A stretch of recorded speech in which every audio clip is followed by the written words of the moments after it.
All right, we're gonna get the meeting started. So, we're gonna start off with the Pledge of Allegiance. Pledge allegiance to the flag of the United States of America, and to the republic for which it stands, one nation, under God, indivisible, with liberty and justice for all.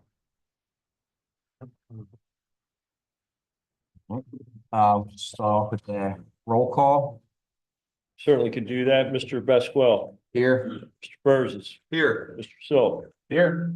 Mr. Antebelli, Here. Mr. Sheridan, Here. Mr. Falcone. Here. Township zoning solicitor and your zoning officer also present. Right.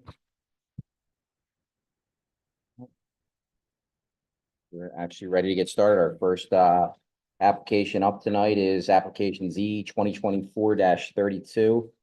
Mark A. Gilbert and David V. Gilbert for 3081 Westchester Pike, pertaining to subject at 4224 Westchester Pike. Do you have anyone here on behalf of this Mr. application? Chairman, Yes.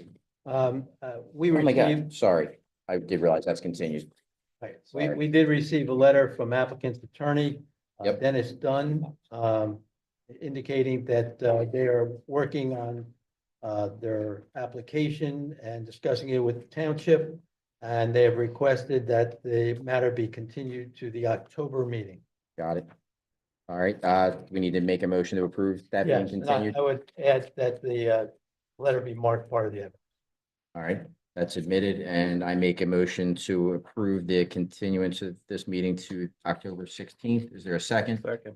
All those in favor? Aye. Aye, motion carries. Then we'll move on to application Z 2025-17, 3314 St. David's LLC, 720 Old Farm Fernhill Road. This is for the subject property at 3314 St. David's Road. This was continued from our July 17th meeting. Who do we have here on behalf of this application? Want to step forward?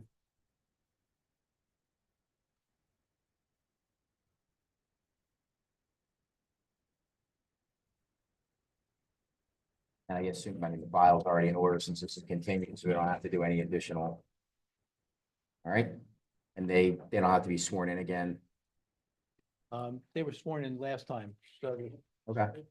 still up under oath. Have your name, sir? My name is Mark Padula, P-A-D-U-L-A. John Penner. You guys want to just make sure that microphone's on when you're, Yes. it is, okay, all right. John. I-N-N-E-R-T-Y. All right. Yeah, now we understand there's some updates since the last meeting.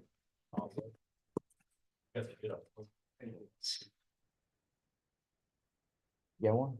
Oh, you got left out over there? Yeah. That's the more important guy. He's the problem maker. I didn't forget about you over there. Are these new exhibits Yeah, well, in addition to the ones you gave us last time?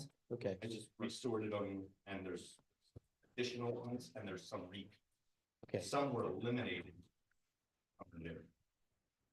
Well, I think that we accepted the last ones as A3 as a package. So this would be A4 as a package, okay? And what I suggest that you do is that you explain any redundancy when we get on the record. Okay?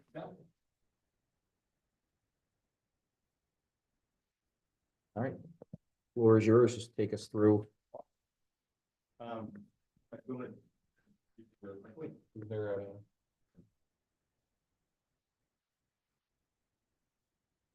Good evening. Hello again. And for anyone I did not meet at the last meeting, my name is John Finnerty. I'm the owner of 3314 St. David's Road. I'm here this evening with Mark Padula of Padula Engineering. I recently purchased this property with the intent of developing it with a new construction home, and I am returning this evening after receiving a continuance from last month. At the conclusion of the last meeting, I was given the following feedback to modify the plans per the direction of the board and meet with Andy, the zoning officer, to review a reasonable solution to reduce the disturbance to steep slopes. Over the last 30 days, I met with Andy and reviewed my thoughts on how to reduce the steep slopes, the disturbance of steep slopes, as well as still build a 4-car garage and a pool. After reviewing and receiving Andy's feedback, I connected with Padula Engineering and revised the plans accordingly. Over the last 30 days, I have met with all 4 surrounding neighbors that adjoin the property and have discussed the revisions. All 4 surrounding neighbors have had positive feedback and fully support the plan. Specifically, Walter and Bridget High, who at the June meeting had party status with concerns regarding the project. They no longer have any concerns and have provided me with the following letter that I would like to read with you here tonight. So the letter reads, as a quick reminder, my wife Bridget and I attended the June zoning meeting and expressed some concerns about the project at 3314 St. David's Road. Since then, I had a chance to see the recording of the zoning meeting from July 17th and wanted to drop you a note to clarify and confirm that my wife Bridget and I do not have any outstanding complaints about the project at 3314 St. David's Road. So please do not consider us a party protestant to John Finnerty's project any longer. In fact, I've spent a good deal of time looking over the plans and options for the property and even made a few suggestions to John for how he might alter the plan to lower his variance requests.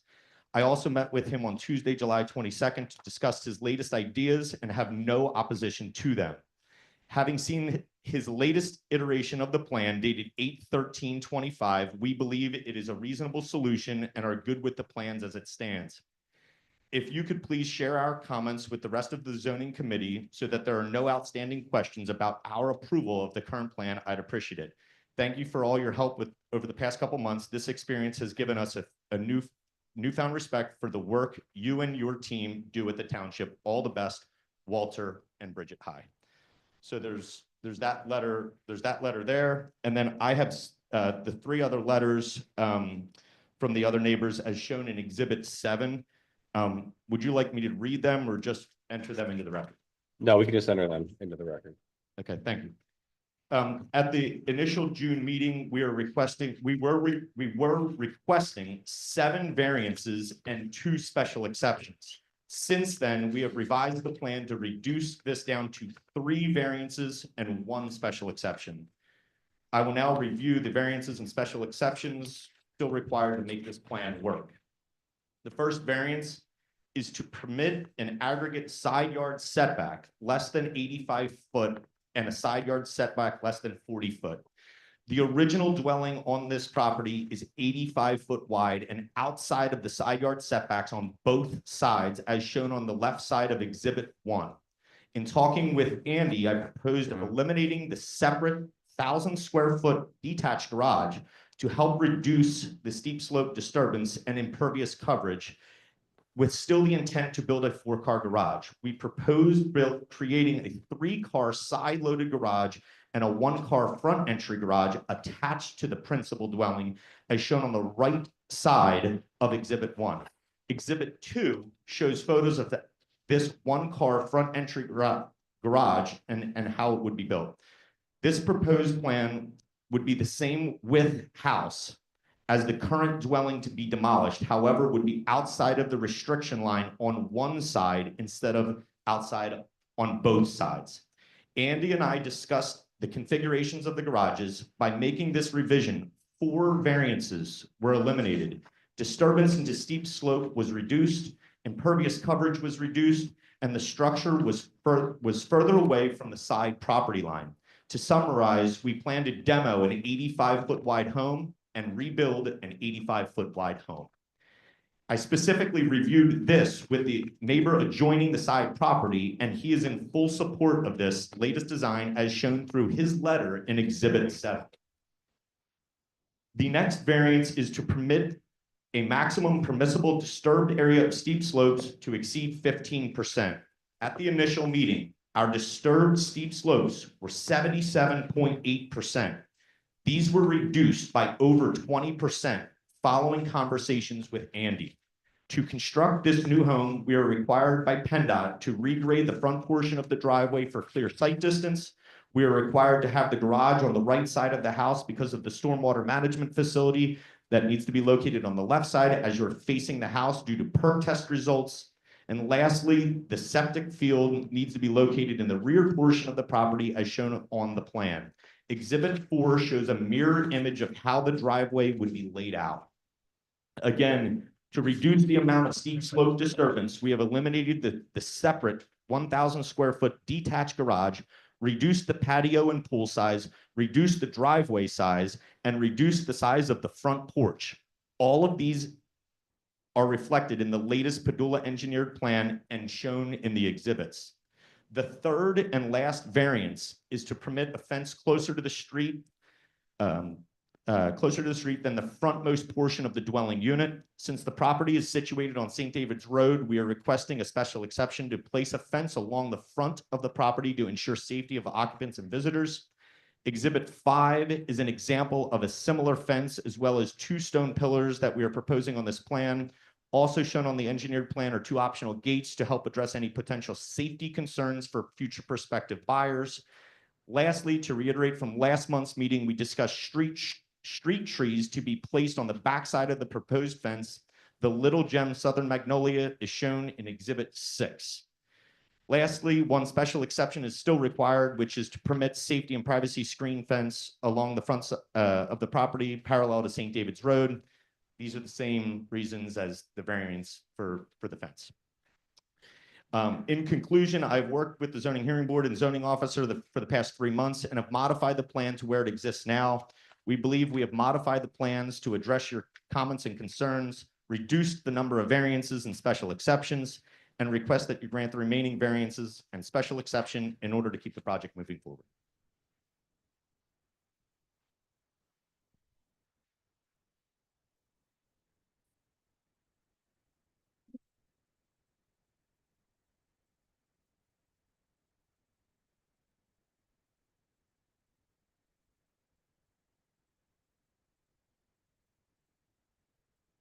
You said all the neighbors have reviewed these current plans before these letters were written. Do these current plans, at one point, I think in the last meeting, you mentioned you met with the neighbors behind you and they agreed to landscaping along their property line. Is that included also in this?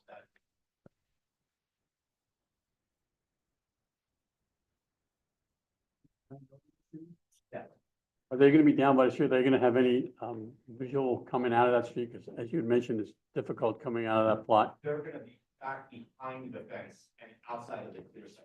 Okay.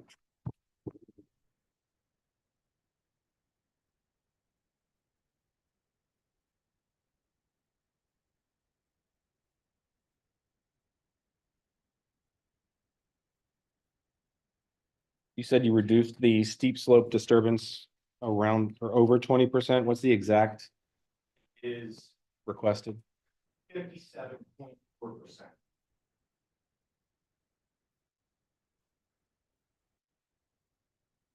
It's 77.8. That was at last month's meeting or at the first meeting? Both. Both, okay. And what were the main drivers of the change? Which changes more like affected the reduction in steep slope? Retaining wall and eliminating garage, and then reducing a bunch of the reconfiguring and reducing the front porch and pool size, the patio size, the garage. There was a number of things. Okay. Pull everything forward as much as we could.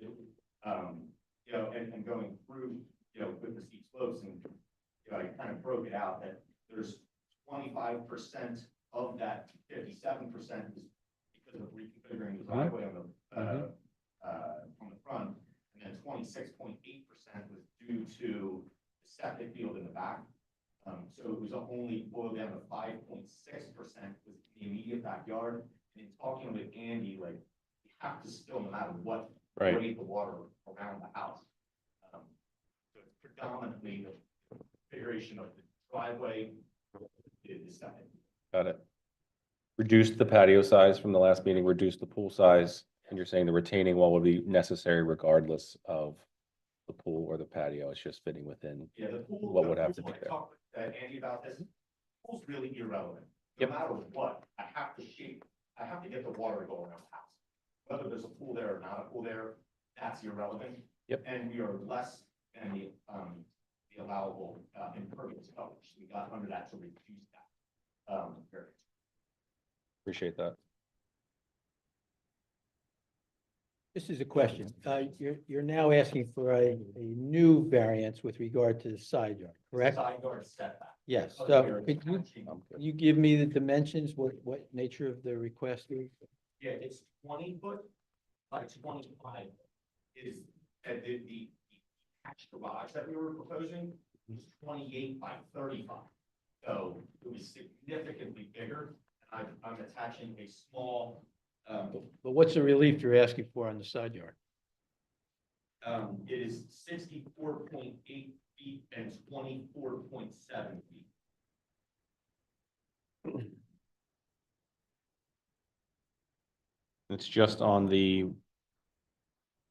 driveway side or the garage side? Yes, Okay. right side, south side. The other side is greater than 40 feet or 40.1 It's feet? within setback. Okay. So if I might, just for clarity purposes, so you're now compliant with the impervious surface. So you're withdrawing your request for variance on that, correct? You still obviously, you've now reduced your permissible disturbed area to 57.4%. You're no longer requesting for relief from the percentage two for one proposed and 3 for 1. So you're not asking for the slope differential, correct? That is correct. You're no longer asking for the accessory structure to be within the set 10-foot setback, correct? That is correct.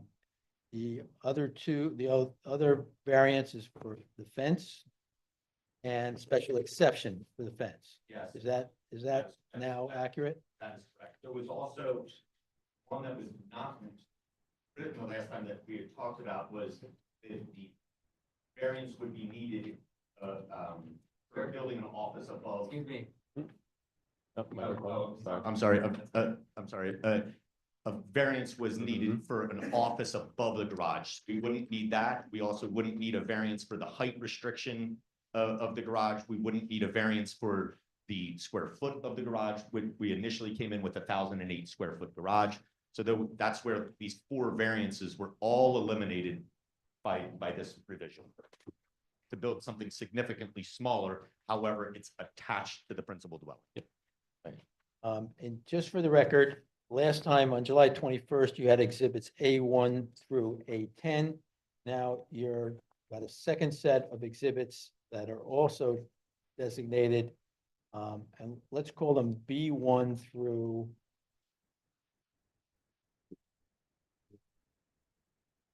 Yeah, I think there's 8. Through 8. Your perk test is 8, right? Yeah, the protest is 8. Okay, so we'll call this B1 through 8, to differentiate it from the A1 through 10 that was previously. And what you're suggesting is these are the exhibits of record for the application that you've now amended, correct? Yes, that is correct. Thank you. One other point of clarification I'd like to make about the pool. Although it adds to the percentage increase that you have to decide on, swimming pools are permitted in steep slopes by right in accordance with 134-7B1. Do So we have you're the, not actually giving relief for the pool. It's Right. just for the overall percentage of encroachment. can you help me with the ordinance number for the ordinance number for the side yard setback in R1? Side yard setback. is 172-29B6. Have all. Yeah. The other one,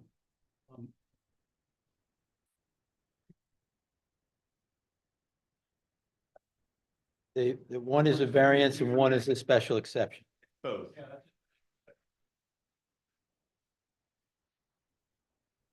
Correct.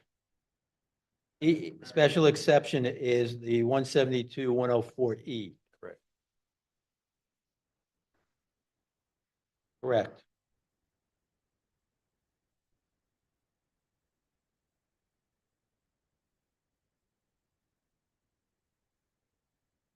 Public comment. Anyone here to make, I know the party protestant is withdrew their status. Anyone here for public comment for this application?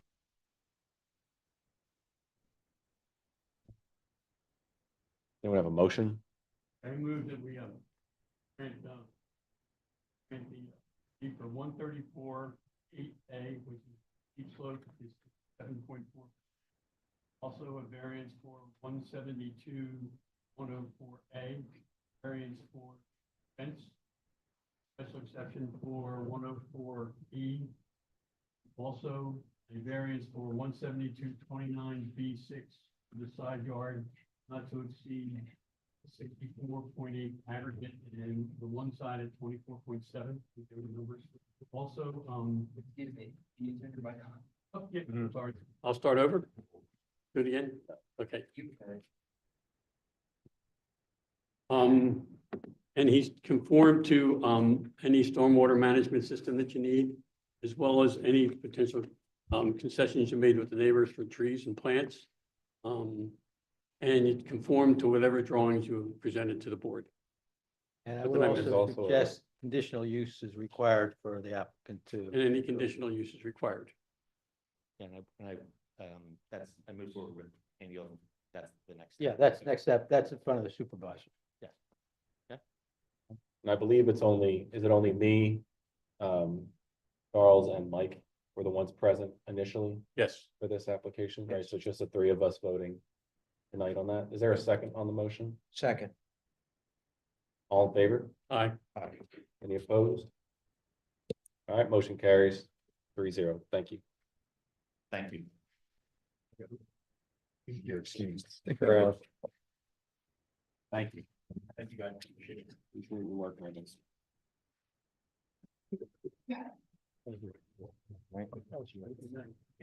We're Charles. Yeah, Charles. Next up is application Z 2025-22 GE Realty LLC, 17 Campus Boulevard, Suite 155, pertaining to subject property at 0 Chestnut Street. The applicant is seeking variance relief from sections 172-34B1 and 3, 5, and 6 to allow for a single-family residence on a pre-existing non-conforming lot and yard setback. The applicant also requests relief from any other section of the zoning ordinance that may be realized during the zoning hearing process. Subject premises located in the R3 zoning district. Right, and who we have here on behalf of this application? Good evening. My name is Carl Ewo, and I'm an attorney ID 85639, here on behalf of GE Realty, and to my right sits George Zografakis, who is a principal of GE Realty. All right. And is the file in order? File is in order, as you can see up on the overhead, we physically posted the property with notice.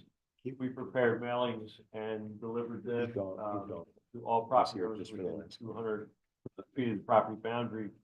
And we advertised the notice in this hearing in the public, newspaper on 2 separate occasions. Right. Chairman, based on the representation of our code officer, I'd ask that the application submitted by the applicant be marked as Township Exhibit Number 1. The list of residents within 200 feet of the subject property who were notified of tonight's hearing be marked as Township Exhibit Number 2. Proofs of publication from the advertising in the Delaware County Daily Times on 2 consecutive weeks be marked as Township Exhibit Number 3.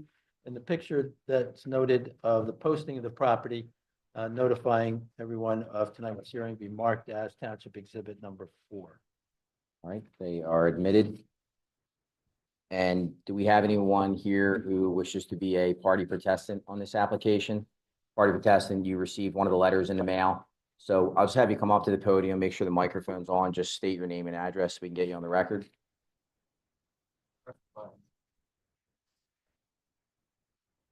Pamela Hawes, 206 Walnut Street, Newtown Square.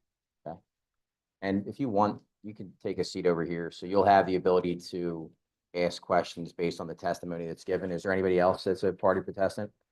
You received the letter as well? Okay, let's just get you up here and get your name.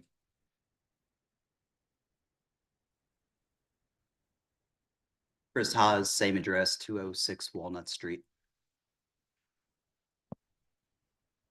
And anybody that will be making public comment on behalf of this application that did not receive it will get to public comment at some point. We want to get everybody sworn in.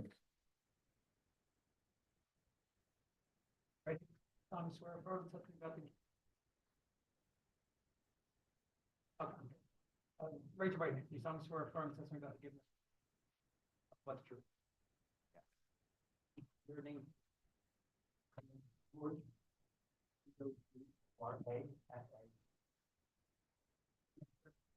Michael Galante, Galante.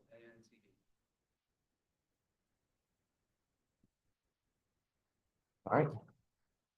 All yours. So, this case concerns, 0 Chestnut Street.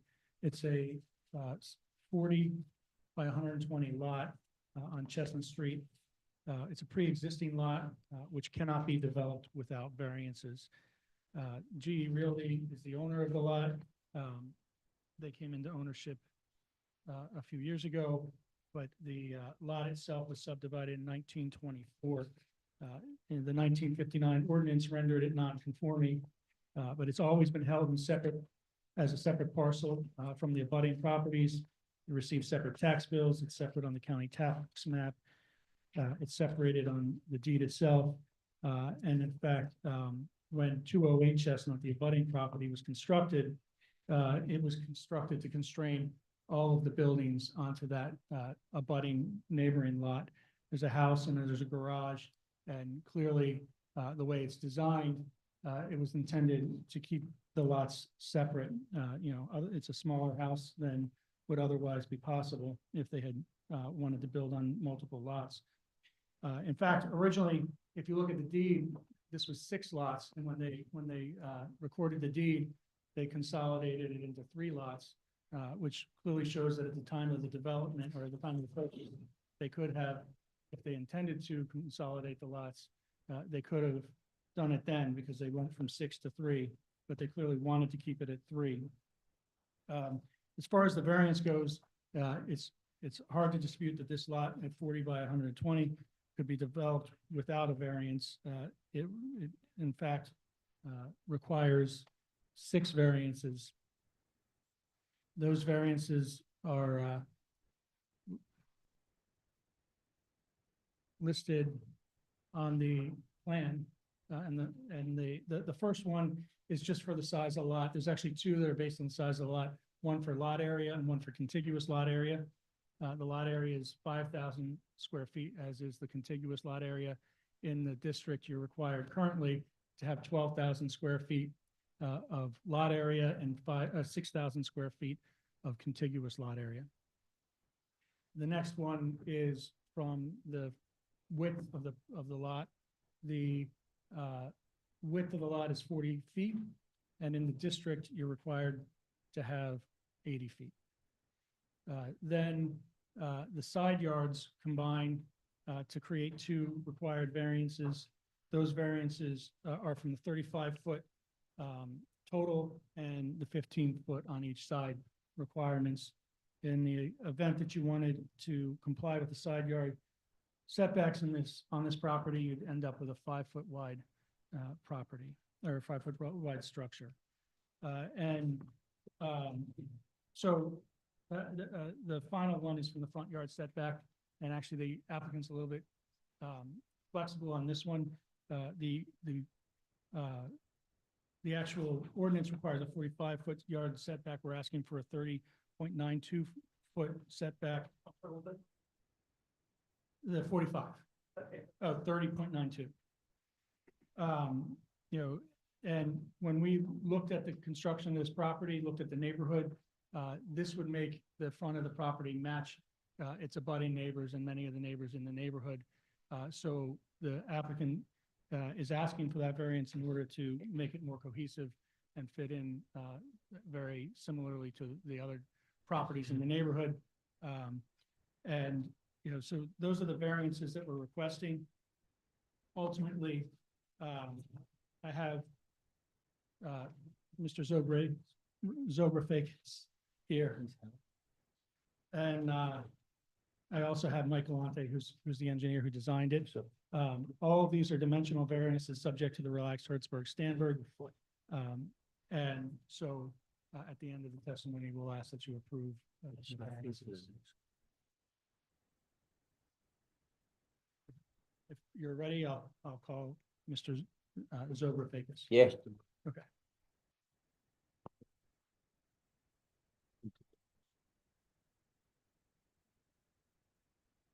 Mr. Zobrafakis, state your name for the record. George Zografakis. How are you connected to the vacant lot at 0 Chestnut? My brother and I are principals for GE Realty LLC. Not the owner of the property? Yes, And what do you do for a living? I'm a real estate agent. How long have you been doing it? Since 2005 is when I was licensed, 20 years. almost. And you've passed the real estate examiner, your license as a realtor in Pennsylvania. Yes, Where's your office located? we're at Remax Preferred in Newtown Square inside the corporate campus at 17 Campus Boulevard, Suite 155. Okay, so just over here down the road. And you heard my opening statement. Yes, Is there anything that you would correct or say is inaccurate? I believe it's only 5-foot difference, but I believe it's 40 by 125 depth versus 120. Okay. And other than that, you'd adopt my testimony or my statement as your testimony? Yes, Okay. I'm going to show you, we handed out a packet to the board.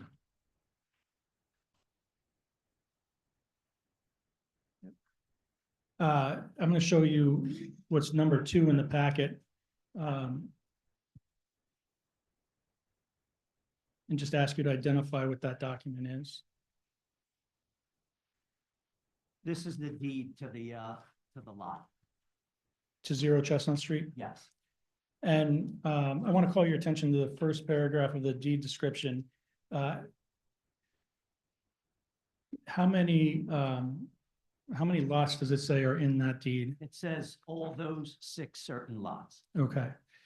And then in the deed, it consolidates those into how many parcels? To 3 folios or 3 parcels. And the folio 30-00-00463-00, that's the one that's subject to this proceeding today. And I'm gonna then draw your attention to what's marked number 3 in the packet. Can you describe what that is? That's a Delaware County website for the real estate parcels showing the lot numbers. Okay, it shows the tax map for the county. Yes, And it shows that this is a separate parcel. yes. And I'm gonna turn your attention now to what's been marked. Number Yep. 3 in your packet. Can you identify what that number 3 is?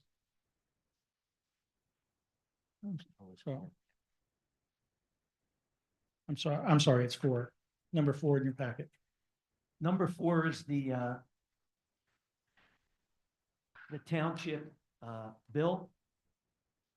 And then we have the Marple Newtown School Bill and the Delaware County Tax Real Estate Bill. For this parcel, Yes, and it's only for this single parcel? correct. Okay. And can you just describe the lot for me today?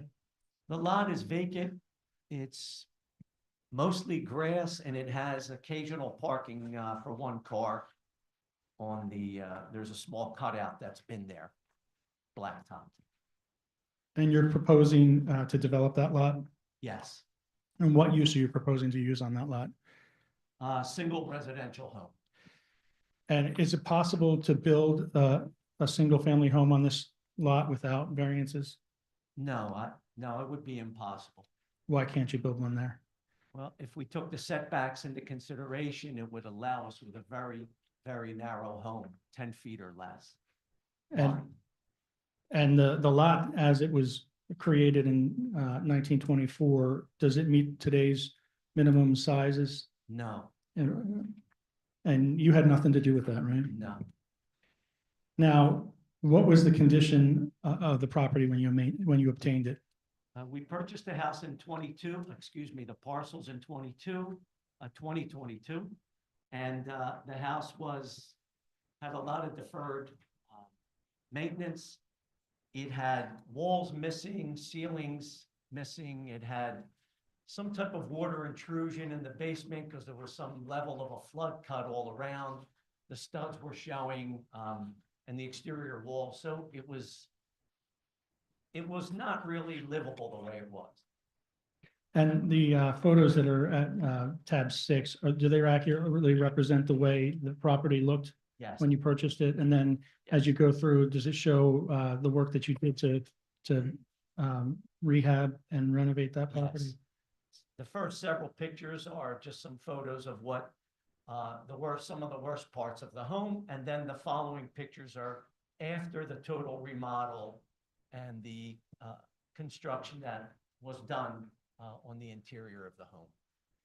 Okay, and the lot itself, so this is the neighboring lot, but the lot itself, was it similarly unmaintained? Yes, it was overgrown, it was neglected, the fence was falling over on a few spots. And have you cleaned that up and maintained it since? Yes, we have. And are you familiar with the neighborhood? I am. It has a mix of many different types of housing. It does. Are there other homes in the neighborhood that have similar sized lots with single family homes on them? There are, within the corner behind us, on Main Street, there are 2 homes that are new construction, both built on similar lots, some slightly smaller. Ours is 40 by, as I said, some of those are on 40 by 120. I believe one of them is on a 40 by 100. So they're within 500 square feet of our parcel. And then there's one more a block away on 501 Tennis Avenue, I believe it is, which is also a similar home on a similar lot, though it is on a corner. But the parcel, the building lot is the same size. I'm just going to draw your attention to what's been marked as A7. Can you describe what those photos are?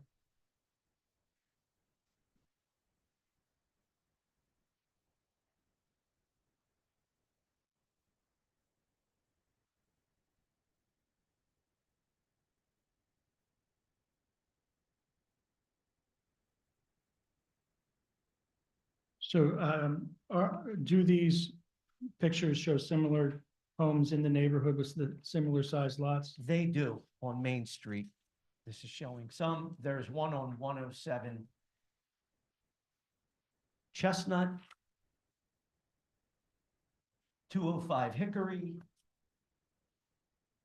204 Summit. So those are all properties that have similar single family homes on, similar sized lots. I did want to add also the addresses of 107 Chestnut, 127 Main Street, and 201 Main Street. All in Newtown Square, of course. Now, as a realtor who's familiar with the Newtown Township market, if it was even possible to build with a 5-foot wide home, would that be feasible? I don't think structurally it would be feasible, but I think that would be impossible. And it wouldn't be marketable, obviously, even anything close to that. And are the proportions of this proposed dwelling designed to meet the standards of the market? They are set to the minimum, we're trying to obtain the minimum variances to allow us to build a house that would be similar to the ones that are standing and that would be marketable. And the footprint is similar to the ones next door or smaller? Yes, And the facade's designed to meet the setback of the existing dwellings? yes, And building smaller would not be marketable? no. Okay. Those are all the questions I have for this witness. Do you have any questions based on the testimony that this witness gave? You have the ability to cross-examine anything. I've just a handful of questions. And I appreciate you fixing up the home because the testimony that was given earlier about the condition of the home is absolutely right. And we appreciate what the home looks like today. So during your testimony, you also mentioned that you've been in the real estate business for 25 years. No. I was licensed. Got it. Okay. So 20, so a good period of time though. With that experience in the real estate industry, did you realize that you were purchasing a non-conforming lot?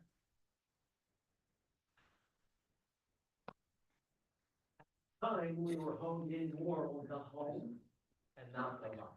Okay, but So we didn't have any idea what the deed said, whether the parcels were broken down, so we were not chasing buildable lots. We were following the home as it was in whole. okay, okay. So, you know, as we can see, there are 3 different lots. Yes, You're asking to purchase, or I'm sorry, I apologize, build a single family home in one of the lots. correct. Do you intend to build another home in the 3rd lot that's still open? So I can answer that with some detail. Initially, we had intentions to market that lot. We found out from one of the neighbors behind us that we weren't unaware that there was a sewer line and an easement going down the middle of that. So that changed everything, and so we changed our order to the lot on the left. But to answer your question, we're not seeing any reason, and I don't think it would be marketable for us to have to move sewer lines, because the sewer line for the house in the middle and the house on Main Street both run. We had a plumbing company come in and camera and scope both, and there's little flags there right now. So we know where both of the lines run, they're parallel within a few feet. And so I don't believe that lot will ever be marketable, because I don't believe someone would be willing to spend enough money to change that setup. Got it. Thank you. Let's assume you're given permission to build this single family home. Would your intention be to rent the property or sell it after it was constructed? Our intention would be to sell the property. And then what about the home at 208? And I wanted to add to that. Even though I say we would have to sell it, it would go against all business odds to build a brand new construction and try and rent it. Look, it can be done, but it really wouldn't make sense on most cases. Okay, thank you. And then, as you know, you're the owner. Yes, 208 yes. currently It's being rented. rented with, That's correct. It's under lease, rented by a family. right. Do you intend to keep that as a rental property or would you sell that as well? We tried to sell it initially as a fresh remodel, and the market wouldn't agree with the price needed to sell it. So we were left with the option to rent. Our intent was to sell it. Again, for the same reasons, where when you spend enough money or too much to remodel, it just doesn't make sense for the small income you get from a rent. But our intent at this point likely is to keep it as a rental. And the price is fairly high, so someone has to really have their finances in order to be able to afford what that monthly rent is. Thank you. So you just mentioned, you tried to sell 208 Chestnut, but then ended up renting it. When you tried to sell it, did you sell it with all three lots as one property, or did you mark it as just that lot that 208 is sitting on? We actually tried different ways. We tried to sell it with just the one lot and leave the one open to us. But because we didn't have any real interested parties, it almost became a moot point. Mhm. But we were open to different discussions regarding that, but we just never had the opportunity. Thank you.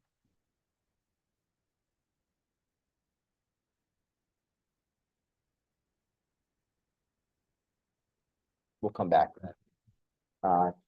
You have your next witness that you wanna, Yeah, as long as the board doesn't have any questions. oh, actually, any questions for? One question. So in the opening testimony, when you went through the, I believe it was 6 requested variances, there was one that you mentioned the applicant was maybe willing to look at again. So that I think it's the front yard setback of 45 feet.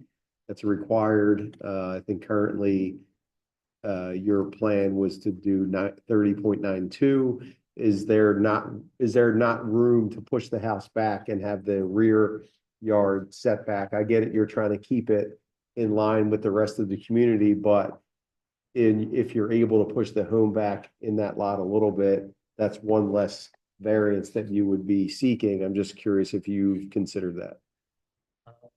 I kind of left all that in the civil engineers Mhm. kind of corner, but we as owners would not be opposed at all to push it back, because we do have a good amount of rear yard, Mhm. being that it's 125 Got it. feet. So we would not be opposed to pushing it back, whatever that necessary amount would be. Got it. Thank you. Well, Question, you said there's still existing parking spots as an extension of the driveway from 208 in this property. Looks like there's a garage or was a garage towards the rear of the property of 208. At one point, there was a pool, it looks like, in this lot you plan on building. Would you say at one point or currently, these are being used as one lot? so can I correct you, because I just wanted to make sure so you mentioned the garage in the back there. You're just mentioning. I'm sorry. I guess this is too heavy. So regarding the garage in the back, did you mean the existing structure that's there behind the home right now? I believe so. I'm looking at a street view of the home. I see it. Yep, the existing one in the back. That's right. Where the current driveway. Oh, okay. Okay. So the existing one in the back, I just wanted to be clear there, as far as we took ownership, we never saw any other type of garage or structure Correct. on The- the subject lot. The one shown on the plans. That's right. The Yeah. one that the driveway is Okay. leading up to, Okay, and the same driveway where there are extensions off of. for Right. Additional parking Right. spots yes. in the lot that you plan on building So on. there is a key cutout that's still there that someone must have put in for one car. Mhm. That's there and that still is standing and that would have been used occasionally. And regarding a pool, when we got there, it was something that it was pretty clear. It was abandoned. It was in my opinion, it was a child's pool from a Walmart or something. It was thin galvanized metal that was half missing. And whatever the liner part of it was all torn up and thrown around.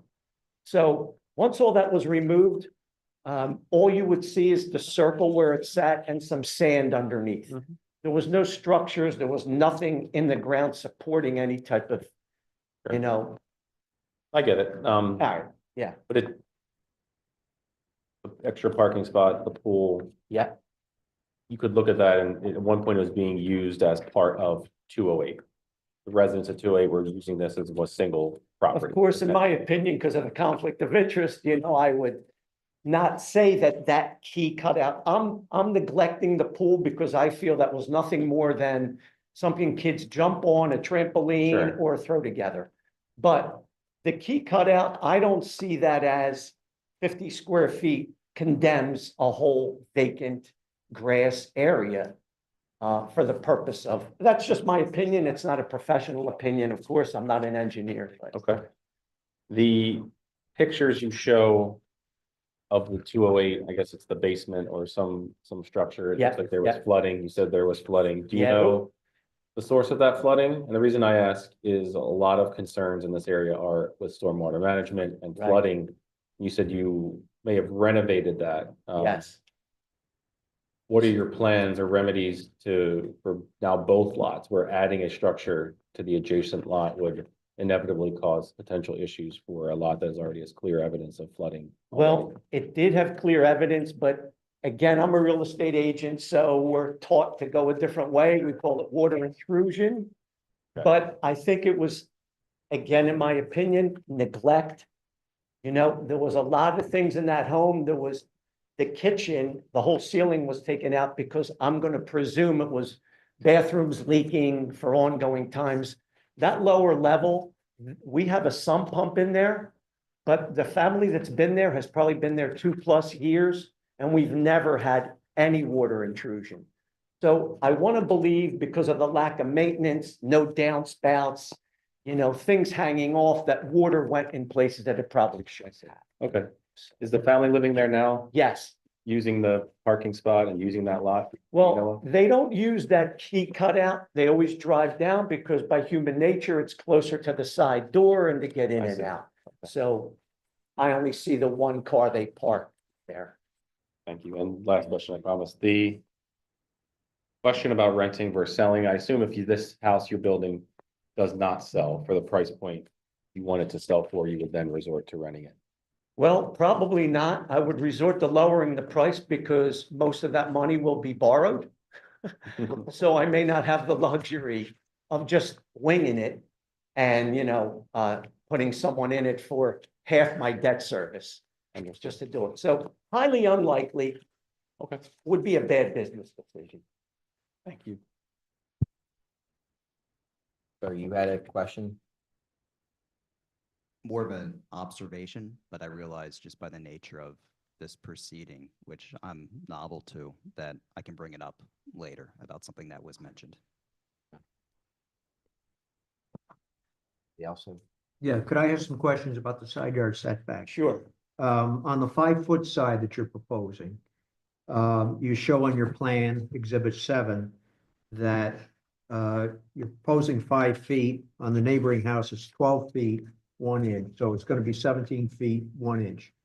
On the other side, it's 13 feet. On the neighbor that's adjacent to, do you know how far their home is from the property line? So I may not be privy to the exact specifications. I would maybe have the engineer talk about that, but the house if we're on the street, looking at the front door or the lot, to the left, the To the left. immediate abutting neighbor Yes. has their driveway before it hits the structure of the Okay. house. So they would have that, it's their airspace, of course, but it would be that additional space that isn't, say, their windows. All right. Okay, thank you. Where is your house located? So, Like, are you behind this? if you're at their house, looking out for the next. Okay.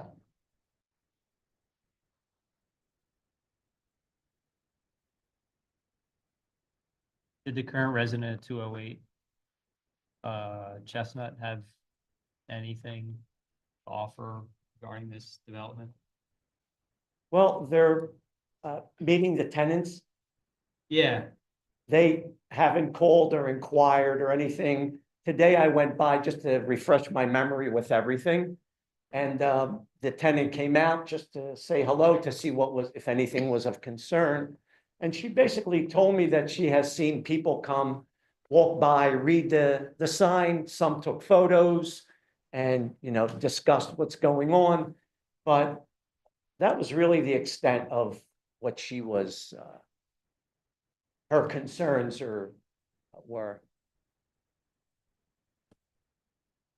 Just going back to the side yard setback for a second, have you thought about the potential for moving it to the left and changing the dimensions from 5 foot on one side to 13 feet on the other side? I would be perfectly fine with that if Mr. Galante for some other professional reason, felt that it would be a hardship that I'm unaware of. You mean maintaining the same width of the house, just sliding it over Correct. in footprint? Correct. Yeah. I mean, if that's the board's preference, the applicant would be willing to adjust. I mean, did Where you it just is. go less on that side because that's the house you have, so you're not getting any pushback? Well, look, that would obviously be an advantage, right? I will tell you, because we plan on leaving the other yard the way it is because of the sewer lines, we feel that anybody in the future that, if we decide to sell that house, would have so much beautiful yard on that side that it wouldn't be that much different than a lot of the residences in that immediate neighborhood. You know, Can that you do a would still have, merger of lots then to make sure that doesn't happen? Is that something that, I'm sorry, would you? couldn't you do a merger of lots to make sure that that doesn't happen then, so it does become one lot? I Yeah. will say, I only say this because this is Yeah. all that ever comes up in the Heights, is all about these houses being built, so. Yeah. You know, for something where you're saying, great, we're not gonna build on that because it's now become one lot, just asking. So I want to bring up, again, just our mindset as owners. I want to say I would not be opposed to that. I don't know what it costs to do whatever you're mentioning. I don't know how expensive that is or not. Okay.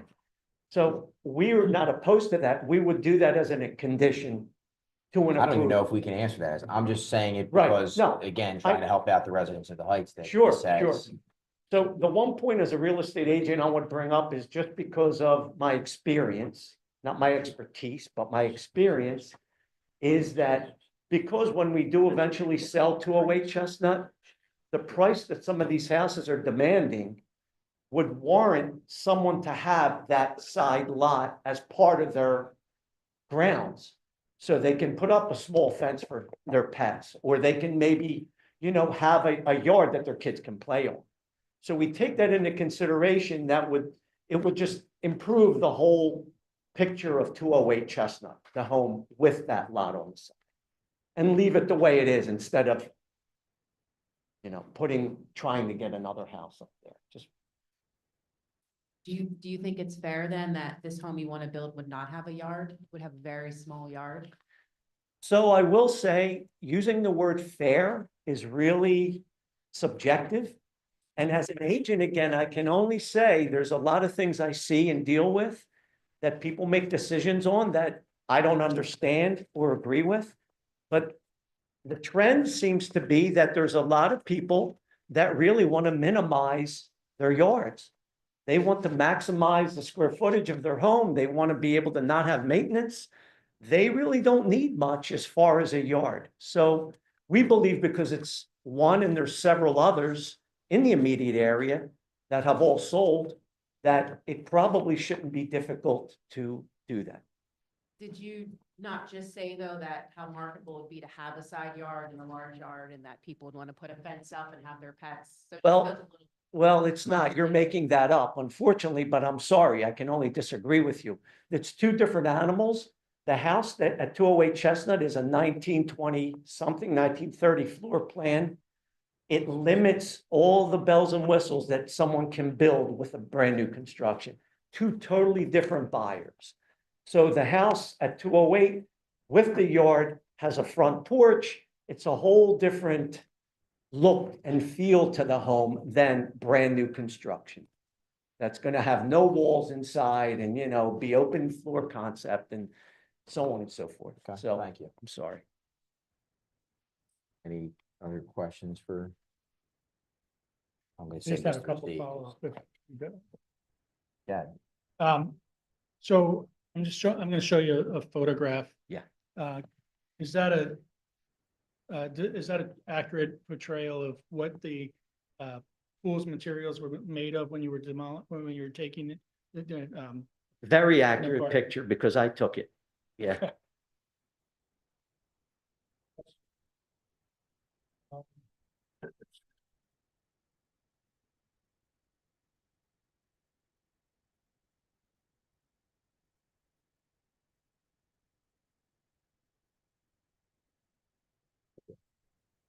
Thank you.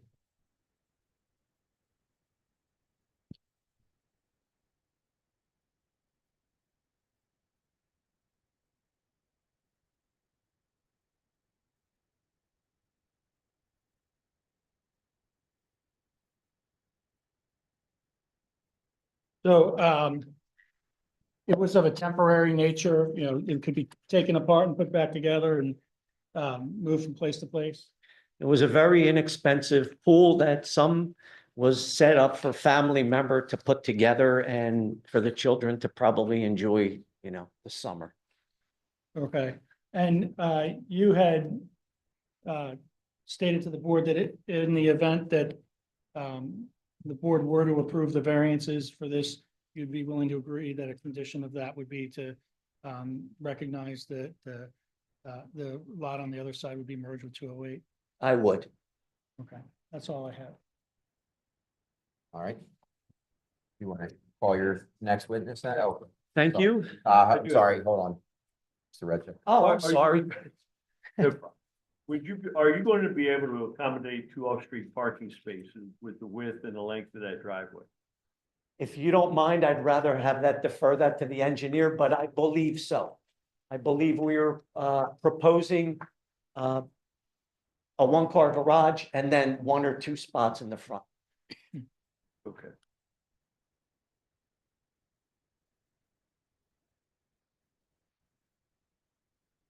If that's everything, then I would call Michael Galante.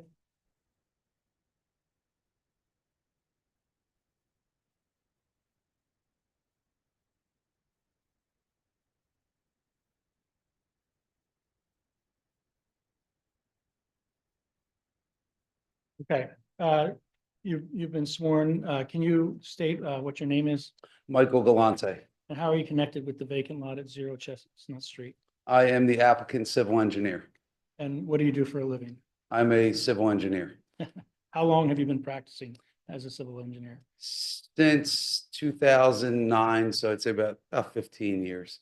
And, what's your educational background?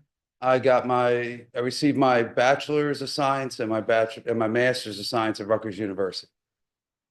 Rutgers University. And could you describe your experience with land development, zoning, and variance applications? Yes, I am a licensed professional engineer in the Commonwealth of Pennsylvania, state of New Jersey, and state of Maryland. I am also a licensed professional planner in the state of New Jersey. I serve in various capacities as engineer, some municipal engineer, some zoning officer in about 7 municipalities in Delaware County. I also have testified in numerous zoning cases in Pennsylvania as well as New Jersey, and I've been recognized as an expert witness on various occasions. At this time, I'd offer Mr. Galante as an expert in civil engineering. All right, he's admitted. Okay. Are you familiar with the property at 0 Chestnut Street? Yes, And that's the same as identified as tax parcel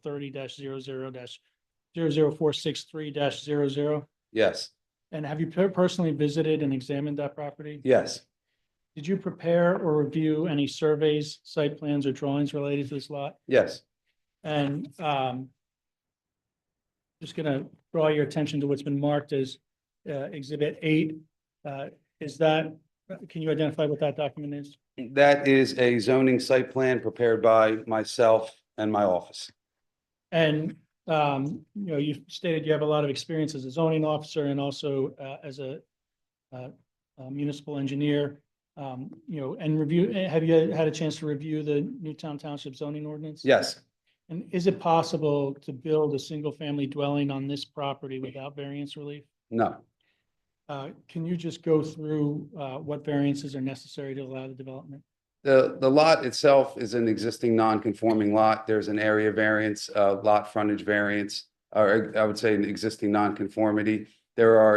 The side yard setback limits the width that you can build a house at, so we obviously would need a variance for the side yard setback. There was some discussion about the front yard setbacks, which we show on the plan, which can be mitigated, and I think we can mitigate that, but I think I have some testimony later where I think it makes more sense to keep the house where it's at if we are approved.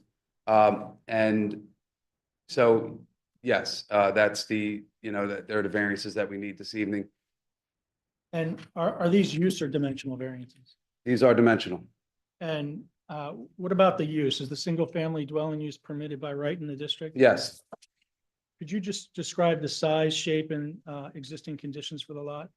so it's an existing grass lot with a little bit of grass coverage, foliage, I would say, and the lot is 40 foot wide, 125 foot deep. And is this lot pre-existing and legally created prior to the adoption of the zoning ordinance? I believe it was created in 1924, is that correct? Is that, yeah, The description, so under the applicable zoning district regulations, what's the minimum set lot size required? 12,000 square feet, And what's the minimum contiguous lot size? 5,000 square feet. Or what's required? I'm sorry. What's required? Believe that is 6,000 square feet. And on this property, how many square feet is there There are 5,000 square feet. for both? Yes, And so is there a physical condition of the land, which the subject property that creates a hardship for development? yep, yes, And based on your professional expertise, is it physically possible to enlarge this lot to meet the 12,000 foot requirement? no, And what about the 6,000 foot requirement? no, And the requirements, if the variance relief is denied, will the property be buildable? no, And likewise, with the lot width, you cannot meet the 80 foot minimum. no, In the current zoning regulations, the side yard setbacks, they're required to be 35 feet wide. yes, And how wide of a house would result if the side yard setbacks were 5 foot. And is that construction feasible or reasonable? It's neither. And we're also asking for an adjustment to the front yard setback, correct? Yes. Can you explain what the rationale was in asking for front yard setback? When we laid out the potential home on the property, we thought it would make more sense from a planning perspective that we match the setback of the home to match the character of the adjacent home. So that's why we have that setback that's proposed.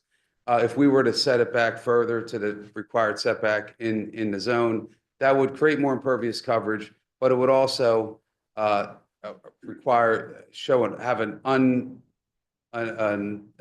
uneven offset on the roadway, which is atypical. We thought it would make more sense to have both of the homes kind of look similar in setback. But if the board were to grant the other variance, the other 5 variances and deny that variance, the applicant would move. Yes, So does the size of this lot create a unique hardship that's not shared by the other lots in the zoning district? yes, And was that hardship created by the property owner? no, Could this property be put into any reasonable use without the grant of variance? no. Did you prepare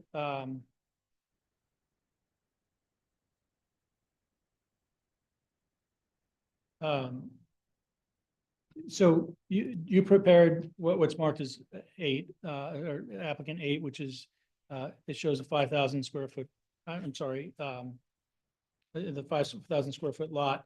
Does the proposed plan, other than the variances that are requested, comply with setbacks and lot coverage? Yeah, some of the notable points, although the property itself doesn't meet the size of the zoning district, we still meet the building coverage requirements, and we're still going to meet the impervious coverage requirements. For example, the impervious coverage allowed within the zone is 40%, and we are proposing 30.38%, which also allows a future property owner to maybe build a shed in the backyard and still be in compliance with the impervious coverage requirements. So we want to make sure we account for that in our layout and our design. And, in the hypothetical that the variances are permitted or approved, would the proposed house be able to comply with the stormwater management and other engineering standards? Yes, And you heard the question about whether you'd be able to fit 2 parking spaces on the property. yes, we can fit, yes. The parking, the parking pad in front of the site would accommodate 2 vehicles. And you're familiar with the neighborhood that this lies in? Yes, would granting the requested dimensional variances alter the essential character of that neighborhood? In my opinion, no, Would it impair the appropriate use or value of neighboring properties? no, And would it create any safety, traffic, or environmental concerns? no, In your professional opinion, would the proposed development be consistent with the health, safety, and welfare of the public? yes, Now, you've heard some discussion about the lots that there are. When the neighboring parcel at 208 Chestnut was constructed, how was it aligned with respect to the boundary lines? the adjacent lot, 208 is encompassed on the lot. For example, the home is completely on the lot, on the 208 lot, and the shed in the backyard is also on the 208 lot, along with the front driveway. You mean the garage? The garage, yes, sorry. And if the intent was to, use all parcels as one lot, could they have built a bigger home there? Yes, And there's a deed here that's marked as A2. And how many lots does it show are on that deed? I believe there are 6 lots, And how many parcels were they divided into? 3. And so at the time they purchased the lots originally, they could have consolidated all lots, or all 6 into one lot, Yes, but instead they chose to consolidate them into 3 to create what exists today. yes, And the subject parcel is undeveloped and vacant. yes, And in your expert opinion, is the requested variance the minimum variance necessary to allow reasonable use of the property? yes, And do you recommend that the zoning hearing board grant the dimensional variances in this case? yes. That's all the questions I have at this time for this witness. Any questions for this witness? Just a few. So, in your professional opinion, Yes, if this project moved forward, so as the board brought up earlier, other homes like this have been built on similarly sized lots, and a huge issue has been runoff, and the water pours into the neighboring houses. It's just a reality. That's just what's happened in the past, which is why there's a lot of opposition to projects like this currently. So with that context, in your professional opinion, if this project moved forward, would there be a likelihood that the amount of runoff would increase in the immediate area where the adjacent homes are located? as a result of the new impervious surfaces of any development, you're going to get an increase in runoff. However, the new recently adopted stormwater management ordinance that's been adopted within Delaware County has provisions in there to mitigate the stormwater runoff. So we would design a BMP, which would either be an underground basin, it could be a rain garden that would mitigate the increase in runoff, which would have to get reviewed by the engineer to make sure that there's going to be no downstream detriment. And earlier you mentioned during your testimony that you're familiar with the neighborhood. Yes. Are you aware that this home, if it was built, would be on a hill? On the top of a hill? Can you elaborate on what you mean by top of a hill? So going up Chestnut, Yes, this home would be right at the crest of the hill. So I'm not an engineer, but logically, when we would get a heavy rain, that water would go down the street, even if there was something like a rain garden. A large amount of water, where it used to be a porous surface, would go down the street to the homes that are further down the hill. And then also the homes that are at the very bottom of the hill. and that would be true if we were developing this lot, say 20 years ago. But the fact that we're developing this lot today, there's stormwater management requirements that are going to require us to capture that runoff, detain it, and slowly release it to mitigate the impacts of stormwater runoff. And that's what I think, if there are you know, I'm not familiar with all the stormwater management issues in that neighborhood, but I think if the current regulations were in place for any of those homes, they'd probably be very, very much mitigated. So I would say in this case, with us, with the construction of this home, we are going to have an underground basin that's going to hold that water. We're going to mitigate it, and you're not going to have that runoff that you're speaking of. Okay, I don't have another question, it's more of a comment, so I apologize if this isn't appropriate. But within the past 20 years, so we have homes that have been built like this within the past 20 years, who presumably would have the same specifications they would have to follow, and that flooding has still occurred. And I know that's not a question toward you or anything I'm expecting you to answer, or something you could answer because you don't know the homes I'm speaking of. But I'm just saying, as a reality of someone who has lived in this neighborhood and has seen homes be constructed within the past few years, flooding has occurred despite those regulations. So that's it. That was my last. Yeah, question. and what I can say to that is that under this case, I know for a fact with the current stormwater regulations, being familiar with them, doing projects in Newtown Township and having to get grading permits, if you add as much as, I believe it's 500 square foot of new impervious surface, you have to do a BMP, and you have to get it approved by the township engineer, and that's what we're going to do in this case. Thanks for your answers.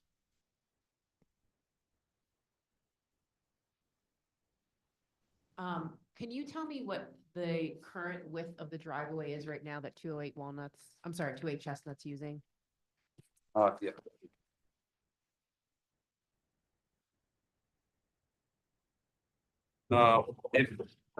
Sorry, the driveway width varies, but I would say it's approximately about, I don't have the exact width on the plan, but I'd say it's about 8 feet, 7, 8 feet. Okay, and then what does it go to in this plan? It just the. This is, so the front portion is proposed to be 18-foot wide, so 2 9-foot. It would be 2 9-foot parking stalls, 9-foot wide stalls. Oh, so this one here for 208 Walnut, they just look. I'm very- sorry, did you say the new lot, or did you say No, two? 208 Chestnut. Oh, 208, that single driveway going in is what you're talking about? Yes. That's probably about 8 foot wide, 7 or 8 foot wide. Okay. I don't have the exact width on the plan, but that, just based on looking at the scale of the plan, I would say it's about Okay, 7 or but 8. that would be, I mean, you'd have to know that, right? Like you as the engineer would know that because it's right butted against the property line. Like that just to me looks like a very narrow driveway for 208 Chestnut. It's, yeah, it'll accommodate a car to drive down it.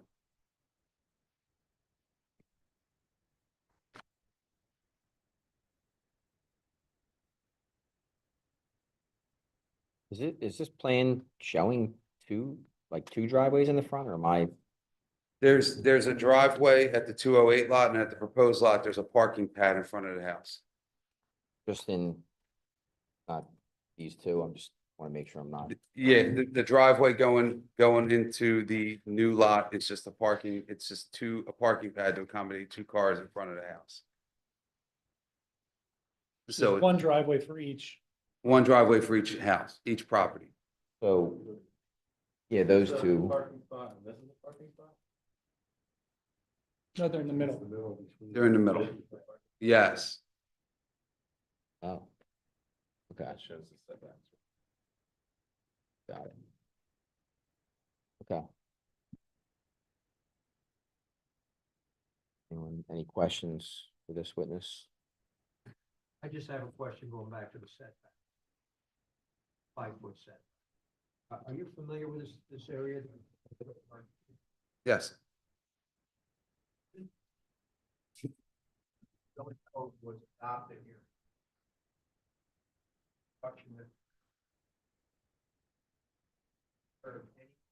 Setback that's only been. I'm not familiar with all the zoning approvals that were done to that degree of.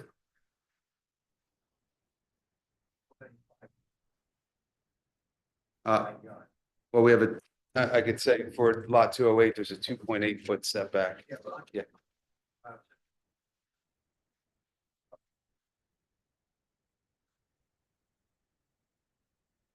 I'm not, like I said, I'm not familiar with every new property since the zoning code was adopted. I couldn't tell you that information. I'm not. This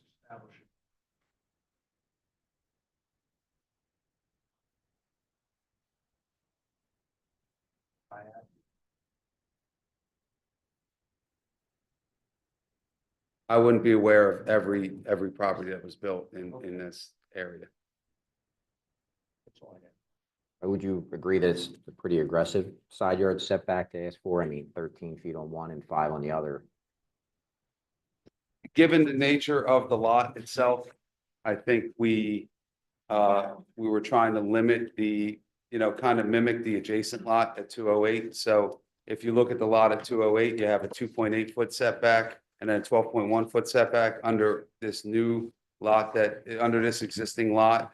In a new construction, we would have a 5 foot setback and a 13 foot setback. So it's very similar to the adjacent lot.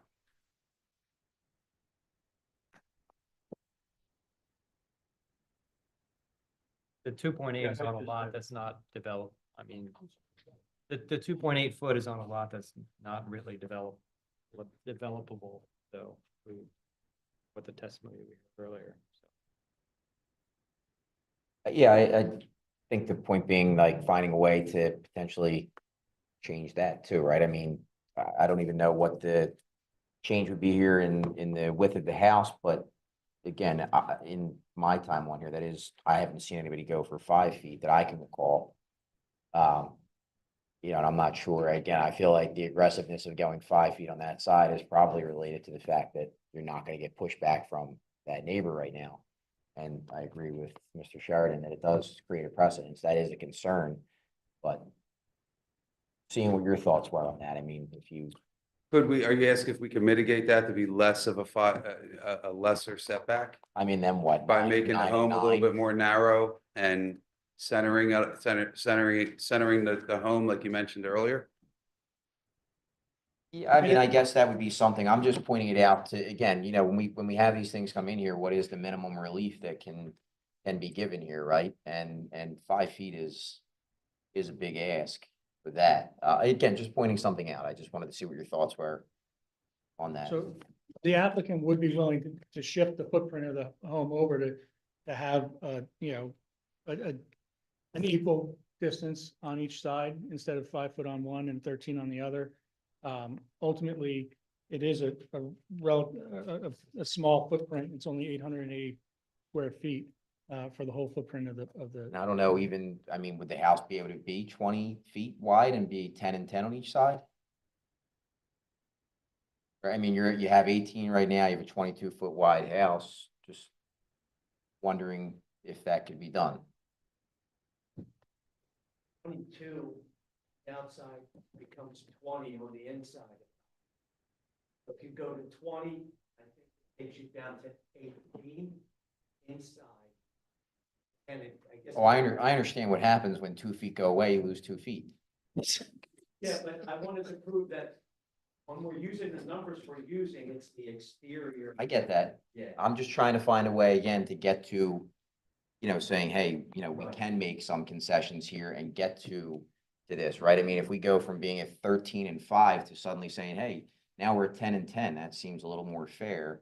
I get that you don't want to give up 2 more square feet on the property of the house. I get it. I get it. I don't know how much we can have you talking right now because you don't have a microphone. And I know they're going to want that, but we'll get back to that. I'm just, again, trying to find some. And sorry, I know you would point out you had a question. I want to stay on that same topic with 5 foot setback. Primarily, if you feel you can grade it effectively to get the water from that side without shedding it onto the adjacent property. Yeah, I think we could center the home and move it to not like 9 feet on both sides. I think that would help mitigate some of the setback concerns.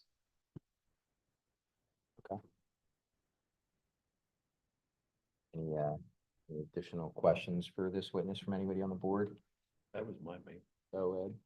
Have you met with or ever spoken with the resident at, I think it's 216, the one opposite of 216 Chestnut? Has anyone, I know they're not here or listed as a. I want to get a microphone at least if you're going to respond to that question. I'm just curious.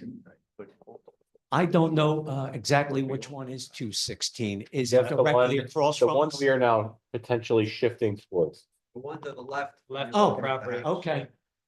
We've spoken to that gentleman many times during the remodel. He's been over and he's talked to our contractors often, but I haven't personally talked to him at all, and he hasn't gotten our attention regarding what we're doing. I have to presume that he knows about it, but he hasn't made any insight, or he hasn't kind of been proactive in bringing anything to our attention. Mhm. And again, I would hope that he would be here if he had any opposition or if he had any comments of any kind. I would think, I get it, was just curious. yeah, I have not regarding this specific. Right.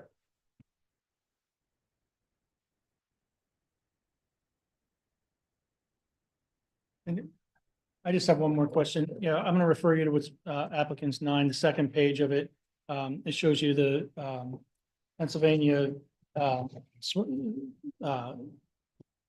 pool regulations. And how does that define an on-ground storable pool as Wait, is that what are we back? We're back on the swimming pool? just one question? Yeah. No, that's, I was like, I just going where we were. I didn't know where, Yeah. how we wound up there. All right. How does the state regulation define those swimming pools? Are they temporary structures? It says a swimming pool, hot tub and spa which is accessory to a 1 and 2 family dwelling, must comply with the International Swimming Pool Code. And it says a swimming pool, hot tub or spa is not accessory to 1 or 2 family dwelling. I think Mr. Ewald wants to get that on the record just for the swimming pool, just to get that. Yes. Got it. Oh, and it's a temporary structure per the code. All right. Thank you. That's all I have for this witness. What else? Any? Are you moving your exhibits into evidence? At this time, I am, yes. Okay. You marking them individually Uh, or as a package? I have them marked individually. I did, A9 changed, and I have not introduced A5. So I wouldn't be moving, A5 in, but A9, was the swimming pool photograph and regulation. With that, I would ask that A1 through A4 and A6 through A9 be admitted. All right, they're admitted. All right, anyone else, any questions for this witness before? I just want some clarity. Are you modifying your application to move the side yard? You're requesting different relief? And if so, what is the exact relief you're going to? Yeah, I think what the applicant would like to do is center the home on the property and move that relief to a 9-foot setback. On both instead of- sides? On both sides, yes, instead of a 5-foot and a 13-foot setback. I don't know if I mean, in terms of the front yard setback, I get that staying in line with the existing houses. I don't know if anybody else on the board has a concern over the front yard setback, but just as we're talking about setbacks right now. Concerns over I that agree. now, I just agree. while we're. You have, Well, I assume that the purpose for the setbacks are to be consistent with the Right. other In property line. Yeah. along House Pike. And if the board would want them to move it, they've indicated that they would do a setback, but that would not necessarily look the same as, well. the right, other- like I would change the character there, you know. going forward. It's up to the board, but they Yeah. make that concession if that's what the board wants. You have any additional witnesses you're looking to? That's all my witnesses. Any evidence from the protest? Any questions or evidence you want admitted? You just look for a public comment, or do you want to, what would I guess, yeah, say your, He's protesting. yeah, so she can. Well, forever. Make that a condition. Would be nice. Thank you. It's just one picture? Thank you. Are you offering them individually or as a total? I think probably total, I'm gonna go along with. Okay, whatever. why don't we just mark it as P1, protest and one? You have a copy for me? You have a copy for the applicant?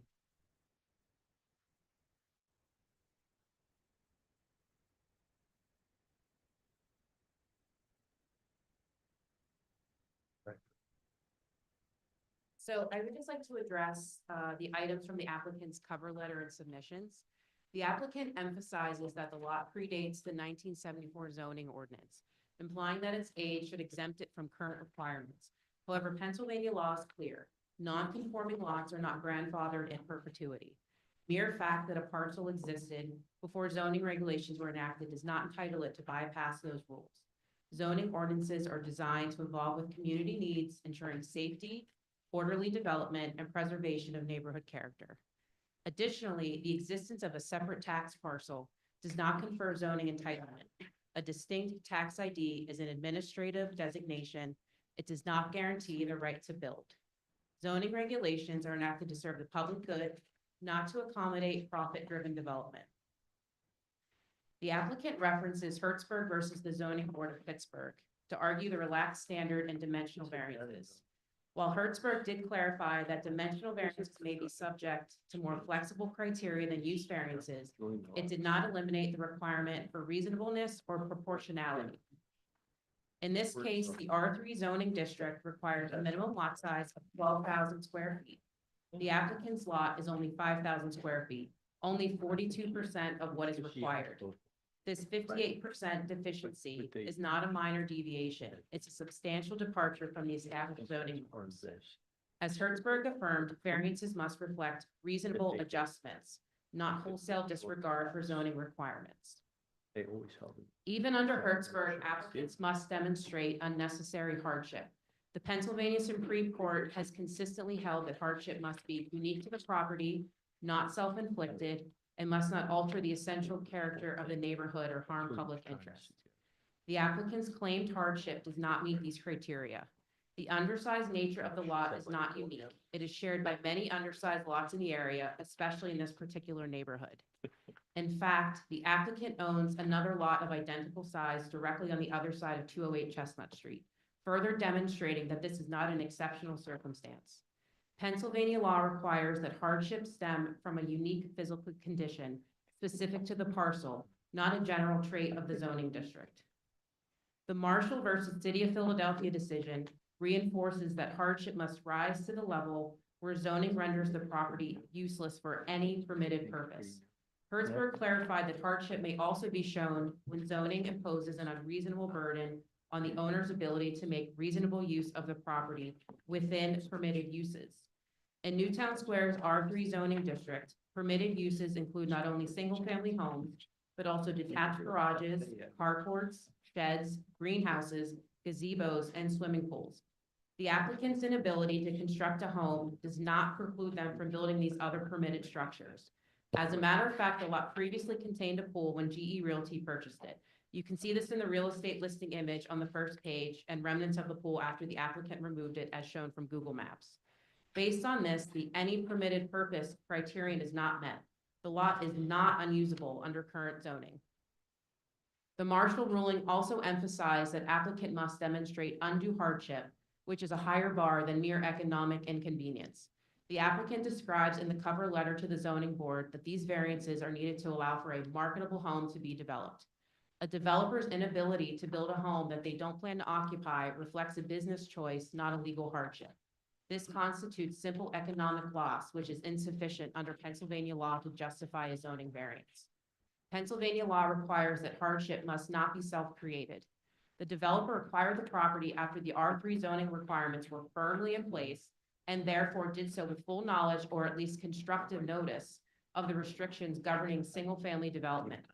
Purchasing land with known limitations does not create a hardship. It reflects a speculative risk that cannot justify a variance, thereby making the claim self-inflicted and legally invalid. I'd like to bring up the topic of single and separate ownership. Township code defines single and separate ownership as a parcel that is distinct from adjoining lots in both ownership and use. If parcels are used together, sharing structures, driveways, or amenities, they lose that status. In this case, the driveway spans both the subject lot and 208 Chestnut Street, which is also owned by the applicant. If you look at the second photo, you'll see the approximate property line based on the proposed sketches that were submitted by the applicant to the zoning board. This shared use functionally integrates the parcels. The applicant has made no effort to separate the driveway since purchasing the property in 2022 and has instead improved it, as shown in Google Maps images from 2022, which you can see on page 3, and that's about 6 months after they purchased it, compared to 2024 Google Maps on page 4. The driveway is actively used by tenants at 208 Chestnut, reinforcing its shared nature. Under township zoning code, this constitutes a single usage. The parcels should be considered merged and the lot in question no longer qualifies as single and separate. This further disqualifies the applicant from receiving a variance. The applicant suggests that the proposed home fits within the character of the neighborhood. However, the requested setbacks, side yards of just 5 and 13 feet, are well below the legally required minimums of 15 feet each and 35-foot total. These reductions are not minor variances. They represent a significant departure from established zoning standards designed to protect the integrity of residential communities. Such deviations can have lasting consequences. Reduced side yard setbacks diminish the spatial buffer between homes, leading to a crowded and cramped appearance and loss of privacy for adjacent properties. This can erode the sense of openness that defines this neighborhood and may contribute to declining property values over time. Zoning regulations exist for a reason, to ensure that new development respects the scale, spacing, and character of existing homes. Granting these variances would set a pattern that weakens those protections and could lead to further erosion of neighborhood standards. Finally, the broader public interest must be considered. Approving this variance would continue to encourage speculative investment in undersized lots, especially in the heights, accelerating overdevelopment and straining infrastructure. It contradicts the foundational purpose of the R3 zoning district, which is to preserve balanced, thoughtfully planned neighborhoods. Your decision will either reinforce our commitment to responsible growth or signal that short-term profit can override long-term community values. Developers are increasingly targeting our township for quick financial gain, not sustainable development. If this variance is granted, it opens the door to unchecked development that threatens the character and stability of our community. I respectfully urge the board to deny the application and uphold the principles of responsible planning, legal consistency, and public interest. Thank you for your time. Thank you. So I guess, there was more argument than testimony. So instead of asking questions, I would like just to address the argument briefly. Ultimately, I think the variance issue before you is pretty simple. You know, the question in variances is always, if not for granting a variance, is there a reasonable use that could be given to this parcel? Well, the protestants argue that it could be used for an accessory use for the neighboring parcel. I think it's crystal clear in the testimony of both the owner and his engineer is that this property, this lot, which is a single lot, could not be used in any reasonable way if variances aren't granted. And I think that's pretty clear because the lot is only 5,000 square feet, that it's only 40 feet wide, you know, and the setbacks would require it be a 5-foot wide house. Ultimately, everyone here knows that a 5-foot wide house is not constructible or marketable. You know, the argument that that the GE Realty should have known that this property was undevelopable when they purchased it, that also doesn't ring true. The case law is clear that that number one, this is a pre-existing nonconformity, and that there's a vested right in the property owner to develop pre-existing nonconformities in a reasonable manner. And number two, that purchasing a property knowing that it was a pre-existing nonconformity doesn't somehow negate the ability to develop it. More importantly is this issue of separate and single and separate ownership. You know, ultimately, if you find that this is a single property, that there's really no argument as to whether it's entitled to a variance. You have to grant some variance to allow it to be used in some manner. You know, it can't be said that this property has to remain undeveloped forever, right? So the question then goes to the single and separate ownership issue. And the Commonwealth Court has interpreted your very ordinance twice in the last 5 years. And in both of those cases, the Commonwealth Court found that the ordinance is, required to allow, separate uses or separate parcels to be developed separately, unless the parcels have been used as one parcel. And the way it defines use, the way it interprets use, is that it has to be in a permanent manner, it has to be in a substantial manner. In fact, in the Riccio v. Newtown Township case, which was number 626 CD of 2021, that case involved a similar circumstance. You had a lot that was next door to another lot that had been developed. The vacant lot had been used by the owner for parking, and had been used by the owner for a trampoline. And the court found that that wasn't the kind of use that would cause a merger to occur. In the Craft Custom Homes LLC case, which just was decided in January, number 500 CD 2023, the property was used for a dog house, for gardening, for dog run. And the court found that that doesn't meet the standard. It has to be a permanent thing. And they specifically referred to if the house, straddled the line, if the garage was on the separate lot, then that shows an intent to consolidate the lots. And it's really, you have to look, did the owner intend, in the way that it developed the property, for those lots to be consolidated in the way that it uses property? Here, it's clear that they didn't, because if they had, when they took the 6 lots and turned them into 3, they would have turned them into 1. And that's clear in the language of your deed. Not only that, but when they designed and built the house at 208 Chestnut, that house was designed and built to fit everything within that one single lot. It had the house, the garage, if they had wanted to use the property as one, all 3 properties as one property, they would either build a bigger house, attach the garage, and straddled the property lines, or they would have given themselves more space.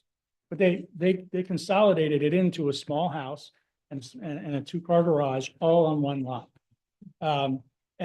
Ultimately, this township sends a tax bill every single year for this individual lot. So does the county, so does the school district.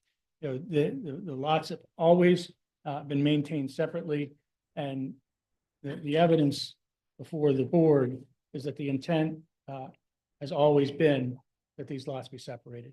Now, the owner is reasonable, and they're willing to agree to reasonable conditions, such as the requirement that the lot with 208 and the opposite side, be found to have been merged. They're willing to agree to that. That takes 3 lots and turns it into 2, and is a substantial concession. They're willing to move it back move the footprint back if that's the prerogative of the zoning board, and they're also willing to move it over to make equal side yards, bigger side yard versus the 208 property. So I think it's very clear that they weren't merged. And on this issue of the driveway is not a permanent structure. The Riccio v. Newtown Township Zoning Hearing Board case finds that parking on a lot doesn't render it merged. There's also appeal of Gregg, which is a case where there were similarly 2 parcels that were abutting each other, and they used one parcel as a driveway to drive trucks across. The Commonwealth Court found that was not sufficient to constitute a merger. And if you think about it, here in Delaware County, we have hundreds or thousands of examples of driveways that are shared. My personal house, shares a driveway with my abutting neighbor. That doesn't mean she owns my property, and I don't own her property. Driveways are a use, They are commonly found along a property line and oftentimes shared. So that cannot meet the standard for requiring a merger of properties. So, you know, we've talked about the concessions we're willing to make if those interest the board. We're willing to make them conditions of approval. And at this time, we would respectfully request that you approve the variances requested and grant the application. Pat, I see. Did you get a letter or are you looking to make public comment? Okay. So are you looking to go on the record as a party protestant? Do you want to go as a party protestant? Yes. Okay, so just get your name and address. Is the mic on? I think, Pat, in front of you, turn the microphone on. Patrick Conlon, 216 Chestnut Street. Conlin. All right, so we had, is there anything you want to say before we do close the record? I know you showed up a little late, but I think it'll be too close. I mean, the fence is there. You're gonna put a house. like sit it down in front of you, the microphone and talk. But yeah, I think it'll be too close. The fence will be here, this is there, the garage is there. I think it's too close. I'll have no privacy in my backyard because the goddamn house will be right there. All right. We got you on the record. Do you have any questions based on the testimony that you heard for I mean, them? the Or neighborhood's great. Neighbors are great. But I You're get gonna too break our close to my microphone. neighbors and say, yo, you want some salt and pepper? All right, well, It'll be too close. thank you. Have a good night. All right, is there any additional testimony or anything before we do? Because we'll close the record on this and we're not going to make a decision tonight because we'll have to have a session. We have, what, 45 days? to Make a 45 days. decision. We would probably make a decision at next month's meeting, September 18th. I know I talked a lot, but just want to reiterate it, as you know, you guys get these all the time for the Heights. We do. But every time one more gets approved, it's a slippery slope. And what shockingly, you walk by, every time we see a yellow sign pop up, like, really? That's a yard, you know, like you could put a shed on that, maybe.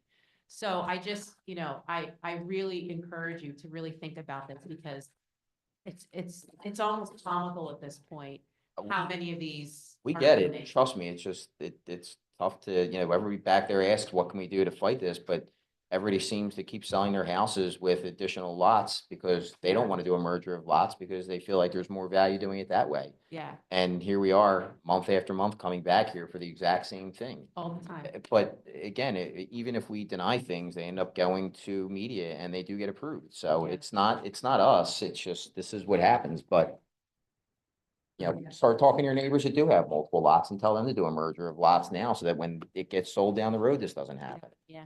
I don't know what else to say in terms of doing that. That doesn't in any way shape my decision for what I want to do here, but we'll take everything into consideration. Believe me, we get it. It would be frustrating. So, Thank you, guys. yeah, no, we appreciate all the input. So, we're going to close the record then for now and make a decision at next month's meeting on September 18th. Thank you very much. All right. Thank you.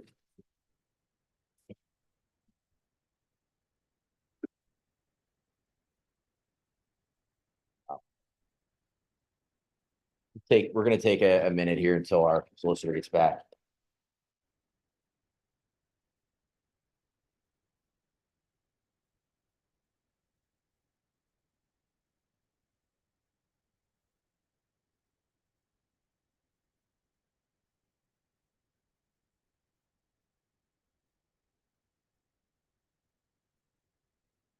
Yeah.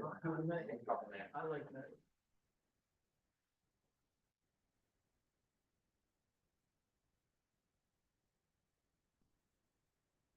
Yeah.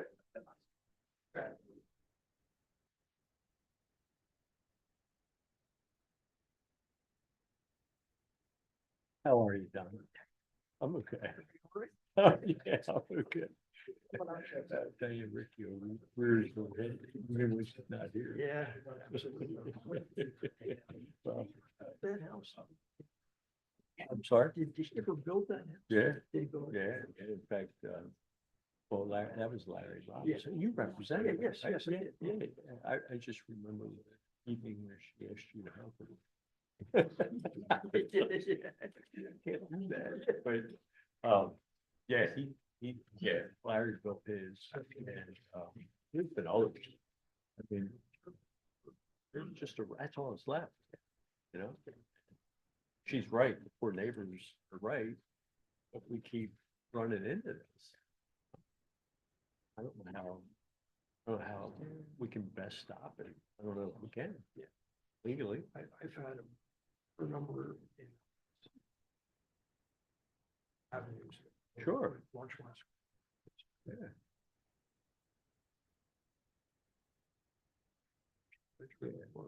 I'll be honest, with you, I don't. We're gonna have- That was just a feel. Be honest with you, talked it over with, Steve, because there was some concern with his. Maybe we're being too liberal, and I said, and then, so we had an opportunity to talk to Rich today, so we were all happened to be in a staff meeting. I figured might as well talk about this. In the event the township wanted to send Rich, but he was very, he felt the way I did, because there's two homes on that side now, That's the key. right?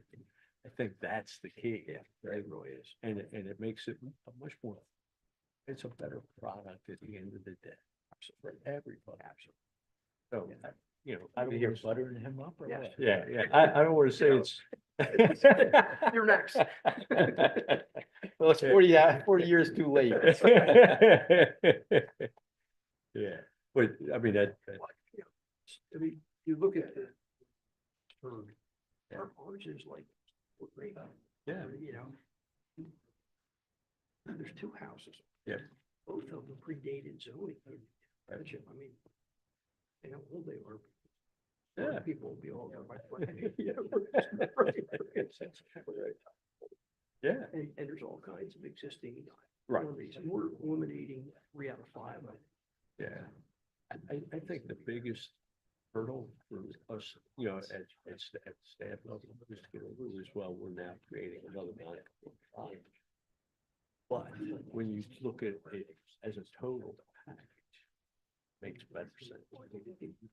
They're both nice houses. Oh, yeah. They're thinking about it. They're not sure. Yeah. But they're considering. But, I've got pictures of it, but it may not be exact. Sure. And it's nice. I mean, it's really, really nice. I mean, with the exception, you got an existing frontage issue, so you can't change that. And the only thing that you're really doing is creating that second, but you have two lots, you have two dwellings on one lot. They got a sewer ladder Yeah. coming into it, Yeah. So I think. Oh, yeah. Well, yeah, believe me. He's here, but he may just be here to see, because he may have an idea. He's here to get. He's here to get me. Because.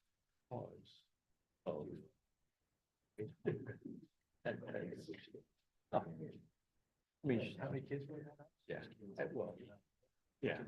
He's talking as well. You know, I mean, if not. Your parents were good. That's true. So, good luck. How are you? All right, so we're waiting till next month. Yeah. Good. I won't be. Good decision.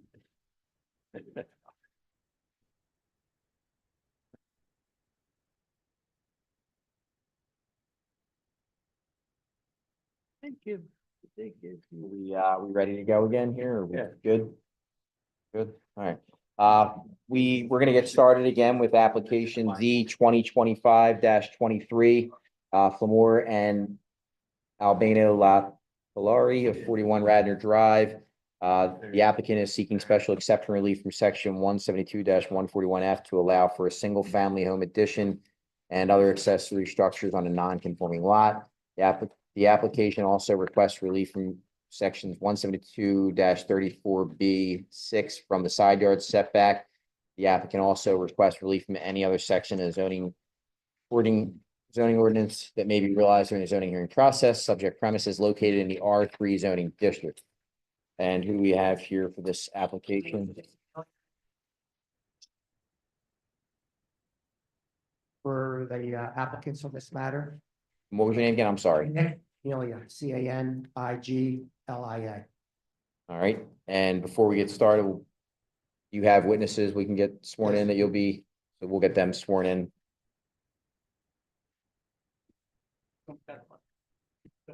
Raise your right hand. Do you solemnly swear or affirm something about the government's proceedings and truth, the whole truth, and nothing but the truth? Have your full name? Press the button on the microphone. And Andy, is their file in order? Files in order, township posted the property with public notice. We've prepared, notice that was mailed to property owners within 200 feet. The property boundary and this hearing was advertised in a local paper on 2 separate occasions. Chairman, based on the representation of our zoning officer, I ask that the applicant's application and all documents accompanying with that application be marked as Township Exhibit number 1. The list of residents within 200 feet of the subject property who were notified of tonight's meeting be marked as Township Exhibit number 2.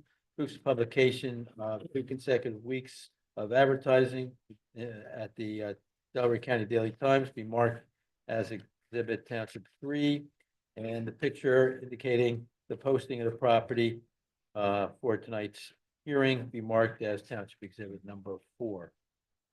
All right, they are admitted. And do we have anyone here who wishes to be a party protestant on this application? So you received the letter. You want to just come up, and anybody else that did receive a letter that wishes to be a party protestant, if you could just step up to the podium so we can get your name and address on the record. And then you're welcome to take a seat over here at this table. Joe McGinn, 39 Radnor Drive. MC capital GINN. And you can take a seat right over here. This way you have the ability to ask questions on their testimony. And your name and address for the record. Ken Dart, I own 43 Radnor Drive. Next thing, please. Dart, D-A-R-T. Right, and gotta get them sworn in as well. Do you want to take a seat up here as well? And then we'll get both of you sworn in.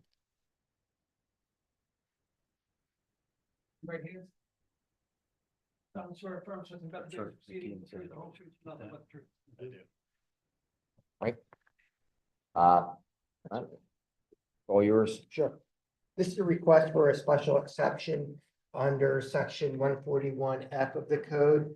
The special exception is requesting that there's an existing nonconformity as to the side yard setback. There would be an extension of that side yard setback no closer to the property line. Actually, the lot is non-conforming as to lot frontage and also non-conforming as to the one side yard setback. It complies with the other side yard setback and actually also complies with the aggregate side yard setback. The request for relief here is to construct a deck on the rear of the home that will not extend that existing nonconformity. This matter was before the board previously as a result of a stop work order issued by the township to the applicant. As a result, he started constructing an addition to the home. That addition actually was a one-story addition to the home. He proceeded to the zoning hearing board here, was granted a special exception for that addition with certain conditions. Since that time, the addition has been removed and the only thing remaining is the deck. And proposal here this evening is merely to construct a deck. As I said, it would not extend the existing nonconformity. There were certain conditions placed on that prior zoning, which has lapsed for more than 6 months since that approval was granted and no permit has been acquired for that. As I said, the addition has been removed. But a couple of the conditions were that there was a situation that certain impervious be removed. That impervious, to some extent, was removed. That was impervious that was installed by the applicant. There was also, from the way I read the order, I wasn't representing the applicant at that time. The way I read the order, there's a small area you can see on the plan to the right of the plan that appears to be a portion of his paved driveway is on that neighbor's property. I believe that one of the conditions was that that area be removed. I thought there was maybe a concession made regarding the curbing on that area there. The neighbors here, so perhaps there wasn't a concession or an agreement on it. And on the other side, there was no variance request on the property to the north. I know that plan shows that a portion of his driveway is on the applicant's property. That's not an issue here tonight. We're not complaining about it. We're not asking to be removed. Again, both of those issues regarding the driveway really are not a matter for the zoning hearing board. They're separate matters that would be decided elsewhere, whether it be in equity or something of that nature. But in any event, I'll have Mr. Latalori. He has been sworn in, and I'll ask him several questions.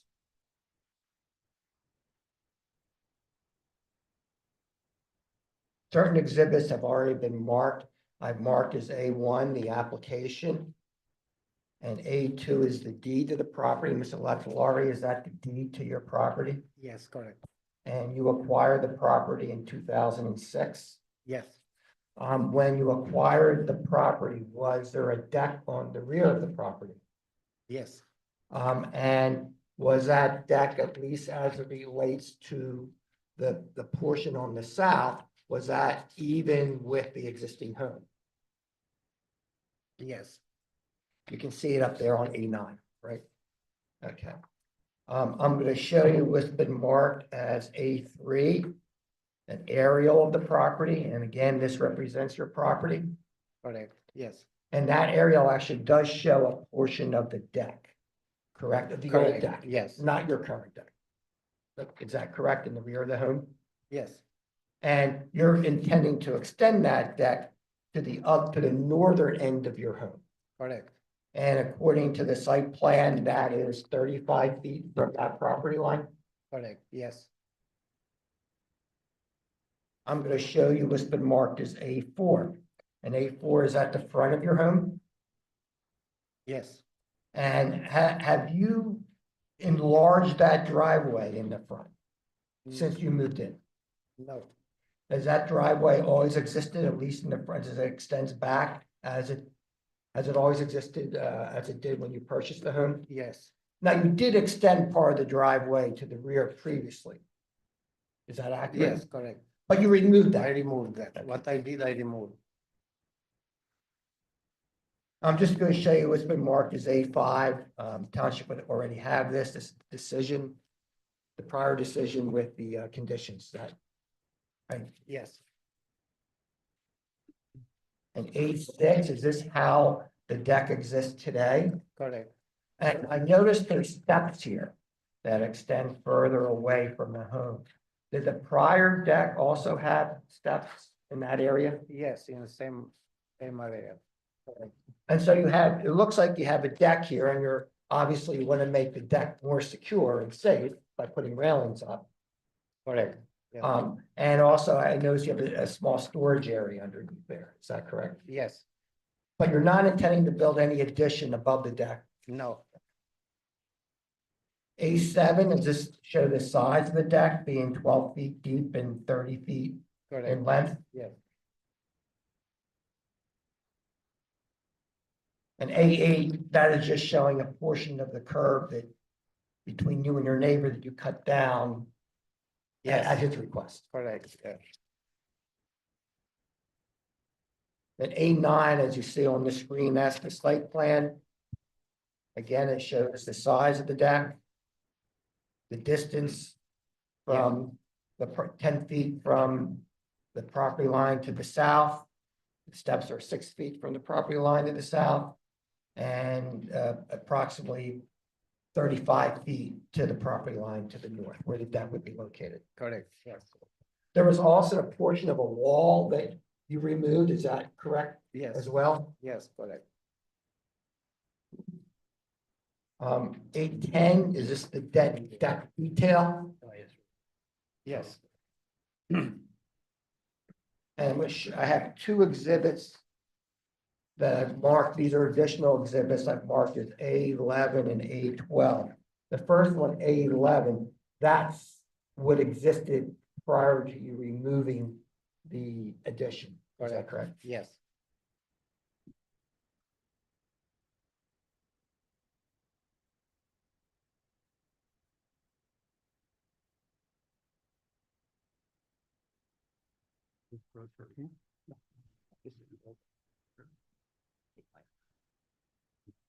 Giving this to keep? No, why do you keep handing it to me?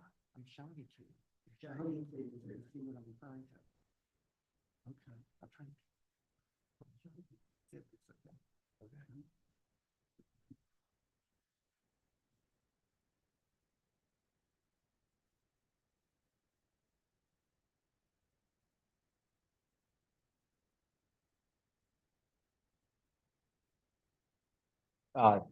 Yeah, Sam, can give them, yeah. We're looking for exhibit A11, we're looking at what was torn down when he started from. Sorry, this is 11. And again. Yeah. Can you explain again what A11 represents? That does not exist there today, correct? Yes, It does not exist. not existing. Okay. And is that what was removed? That addition was removed and a portion of that wall was removed? It's removed. Okay. Now I'm going to show you. The addition is removed and the portion is removed. Portion of the wall. Wall. You have any current pictures of what's there Yes, now? that's what I'm showing. Anyhow. Now, mark is A12, and is this the current picture of what exists today? Correct. If you want to give a copy to these gentlemen, that's fine. We can share up here. Just let Joe touch it and then take it back. Just kidding. Share if you have enough for. This is current, this is today. So is what's left there gonna be torn down as well for the deck, or is there gonna be a room underneath of the deck? No, just storage. There's a storage area underneath. But it is gonna remain a That was good. cinder block walls there, like that what I'm seeing is gonna be left and you're putting a railing up and a deck over top of this, is that correct? Yes, that's good. Are there does anyone have any renderings of what that's going to look like? There is, I have A10. Oh. Okay. I see that on, Yeah, I yeah, don't you even- can see that at the A10, bottom, there, sorry, the yeah. rear elevation, you can see Yeah. at the bottom of the page. and so, and Andy, I'm gonna just direct this question to you too, so that what is there as the foundation with this addition shown in A12, is that okay that that's remaining? Like, was that part of that approved? We have not issued the permit as of yet.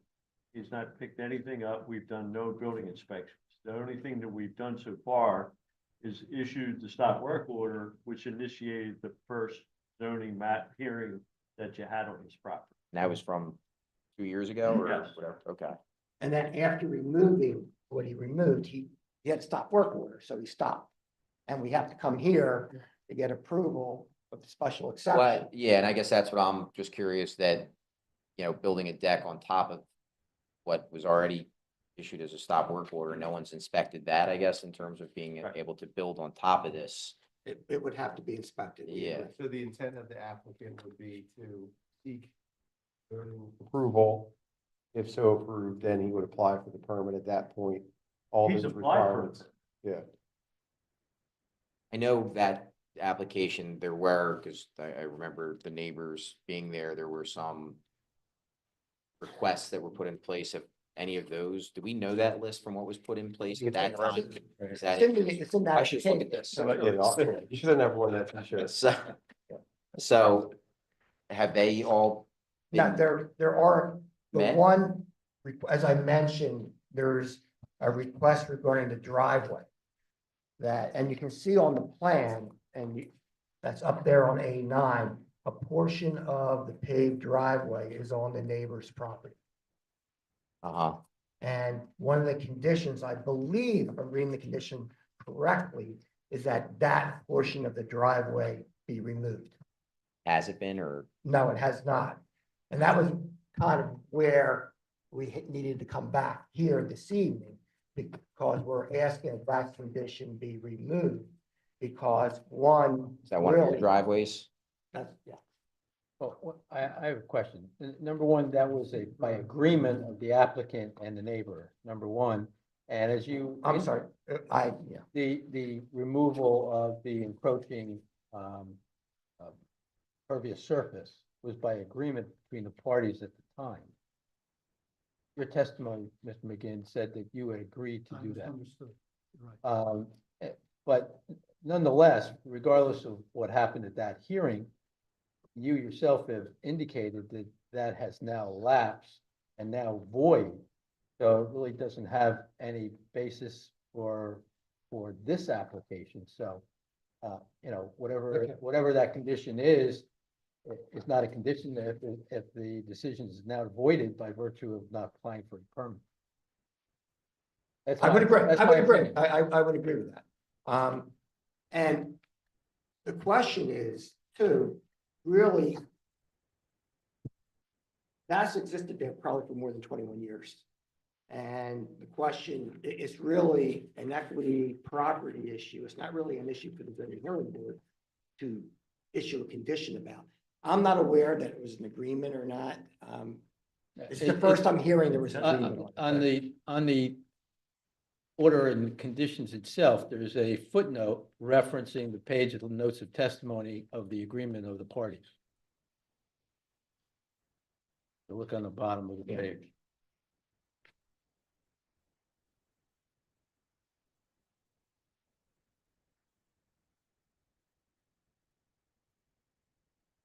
Right, I see it. I just wanted to be clear that this wasn't a decision Okay. made by the board. This came up in the discussion and they agreed on the record, so we included by agreement that it was a condition. I get it. Okay.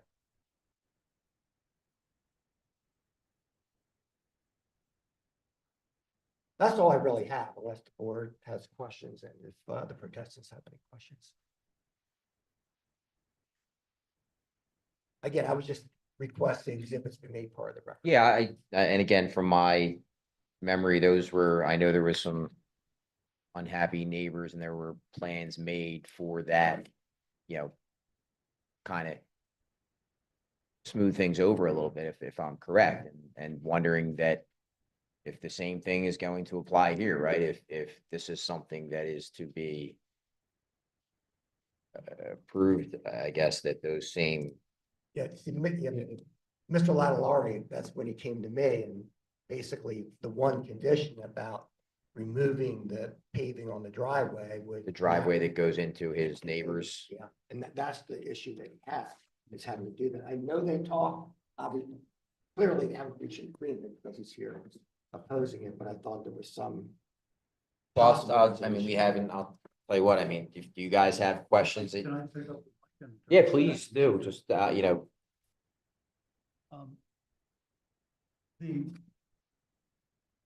the November 2023 meeting, Mr. Latalari proposed removing the pervious. That's not something that the board handed down against his will or something that I even hinted at. Literally, in the first 5 minutes of that meeting, he proposed doing it. Now, I think you just testified that you never widened the driveway. Did I hear that right? He That's said what he that testified the driveway has remained untouched since he Can you moved. show his, I think it was A4? Can we look at A4?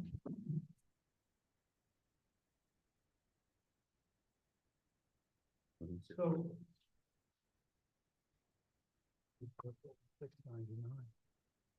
are you saying that you did not widen that driveway and put in that concrete? I'm sorry, The concrete area on either side of the driveway? Look at the apron. The apron. the apron.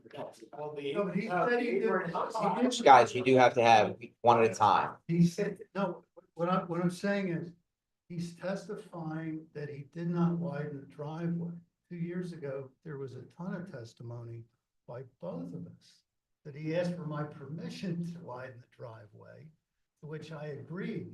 He did widen the driveway, but he poured in those concrete curbs without permission. And that's what started, and that was the bone of contention years ago. And then he volunteered, he proposed removing the impervious surface. So, and then in this application, he says that he removed the additional impervious that he added.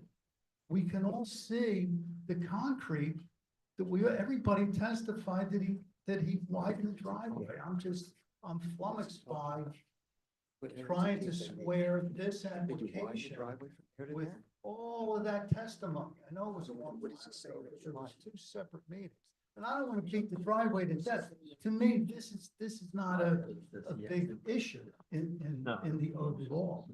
I'm concerned with also, it says that he removed the addition, but if you look at his A6, we're looking at the addition. You removed the top 4 of the addition. It wasn't even a second. Well, and that's, we were getting at that, though, that was my point, that it has not been looked at yet, right? That he did file for a permit, never actually received the permit because he never came in to get it, I believe. My point is, when I look at the paperwork, it says that he tore down the addition. Yeah. He's he's applying to build a deck with storage underneath, but I think the reality is he's going to slap a deck on the existing addition. And that has not been inspected. correct, and that was what I was asking about earlier. I have the same concerns. I think that's. Yeah, we don't even know that he can build a deck on top of what's there without it being inspected, And I so. can tell you, for a fact, it already extends out past the brickwork. It's already. It's further. I think we're, I mean, I get that, that's not an issue for tonight. Right, we're here for the, I think what I have to say, I'm asking him straight out. He's saying he didn't widen that driveway. And that's his testimony now, but that was not anybody's testimony 2 years ago. Can I just, what area, I'll save everything else I have for the end. I'm sorry, just to quite close it. Sir, Jim, what portion, did he widen the drive to the left or the driveway toward your property? Both ways. Both ways, okay. I wasn't certain. But according to your application, the recording of his testimony, he didn't. So can I ask a question real quick and maybe for Andy or Sam? So we have excuse me, hold on. We have the conditions of the previous approval. There's things on here that perhaps we're not adhere to. Does that have any bearing on what we're here to discuss tonight? Yes or no? Well, it really shouldn't because it's now voided.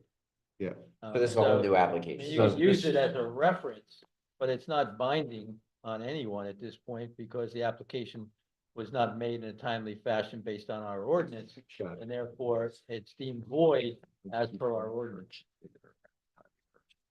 But for tonight, right, he is asking only for a special exception to build a deck over what is proposed, which is a storage underneath with the concrete walls, a deck on top. So the plan is to put a deck on top of whatever is there today. And the special exception is to stay in line with the current non-conforming sidewall of the house. Correct? And that is the only request. Well, I for think tonight. he needs a side yard variance, doesn't he? I think, the steps, The steps. because I thought he testified the steps were there before. Well, I thought I asked for it, because I didn't know. I thought it was 6 feet from the steps is what you said, the setback. That's correct. So therefore, you probably would need a variance for that. Right, well, as I said, he had told me when I met with him last week after I put the application in, that the steps were there were steps there from the existing deck when he purchased the property.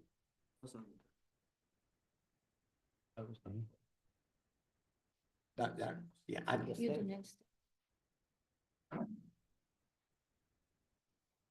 Oh, let me see. Good for the steps, he's saying. No. Can I ask a question, as it relates to that? Was the applicant willing to, if the steps were to go off the back side of the new deck, there wouldn't be the need for additional side yard setback encroachment?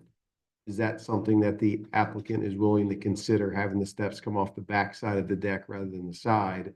So that, the pre-existing non-conforming condition as it relates to the side of the house can just remain the same and not further encroach. You wouldn't into be the asking for a setback. variance in that case. Yeah. Special exception. Steps, it's gonna encroach into the.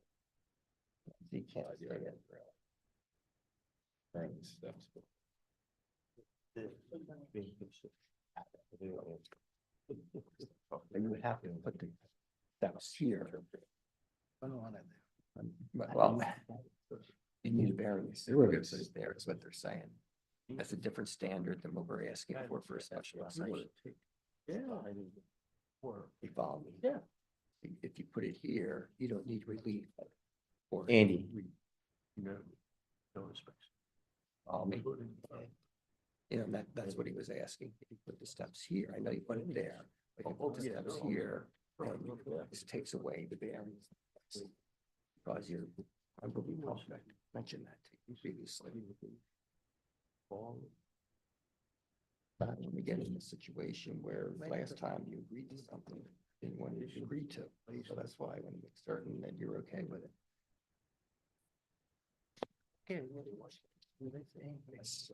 Samer, Andy, sorry, I just got a question, I guess, because we keep talking about a deck, but I mean, is this being treated as an addition because of that lower level that they're trying to build the deck on top of? There are building related issues that will be addressed with the permit, no doubt. Because, yeah, just. But we haven't done any inspections because we haven't gotten that far yet.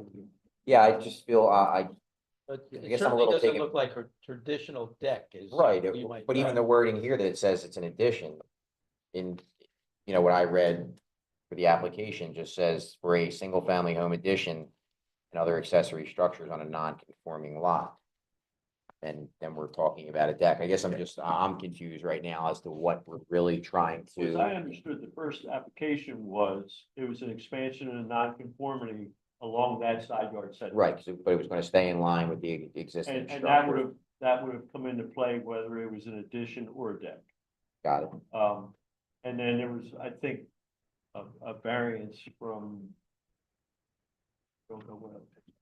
Because I remember some of the conversation about the stairs. And about that couldn't encroach any further than what was shown on the plan that was presented that evening. So those steps couldn't go further into that side yard setback. And the theory was that they would have to go along, as Mr. Burgess suggested, go out the back as opposed to, along that side yard. So the board's aware, the prior application that's now void was for the same issue. Special exception under 172, 141F, which is what we're here tonight about. So the same issue, except now you might have this side yard variance issue with regard to the steps. And are we not able to move the steps? We're able to move it so as not to request a variance. You would have to put them on the rear and then we wouldn't need a variance for it. It would still be part of it may not even be part of the existing non-conformity. So really, as it has been stated by staff, that it's really a special exception because we're not extending an existing non-conformity to the setbacks. That's what we're asking for. And I guess the terminology I used, addition, and I was thinking of the addition that was removed rather than a deck, and there is a structure underneath, which can be termed an addition as well, I guess. But still, the whole issue is we're not extending an existing nonconformity. Can I show you guys a picture? Sure. Here. And current, yeah. You want to admit this and you just have the one copy? You want, You see the addition foundation sticks out, approaches. Beyond. 10 feet. Good. I don't think. Yeah. Either of us exposed to will build the deck. But the. Here, Brittany. I'm sorry. You want everybody? Yeah. I don't think either of us owns Flatmore building a deck, but the structure has back of the house is went through really in a sub. hours of And it would be much better if the deck had typical deck construction. whatever. Versus this. Well, and I, Foundations. Foundations can't be proper. that's what we're saying. That's, All that application process. that's what we were saying. Building If permit, yeah. it is sticking out, then it's So gonna the, be the pointed out. question is, where he's looking to build the deck similar to what he was here before. I wouldn't think that we. Yeah, but that's not, I got it. And you can make that as a public comment, but that's not up to us or you to decide whether that's appropriate. 100%. The deck Yeah. does extend closer. No, no. It's farther than 10 feet. Yeah. Already has it. You want to give that copy.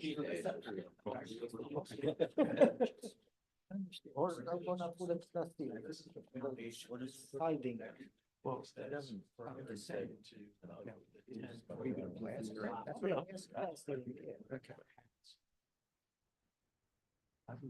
Well,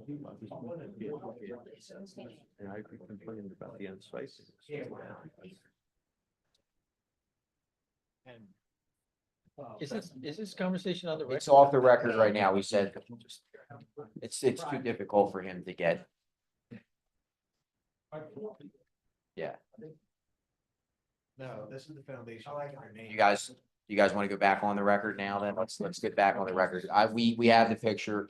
I will say just to, again, we were shown the picture, seeing that it is coming out beyond the house by an inch or two, whatever it is. But again, that'll come up during the inspection. If this is going to be looked at for a permit to build the deck, they're gonna have to inspect the foundation that it's being built on. So that will be addressed, if it is coming out, not meeting what is approved or just not approved tonight, that will come up, How so. about, This here, where's this? he was. Microphone? Yeah. He was- The microphone? He was supposed to return the grade back to what it was originally, per the conditions of his last application. He took out part of retaining wall. The grade, all the earth that was brought in has not been changed, so it's pushing the water.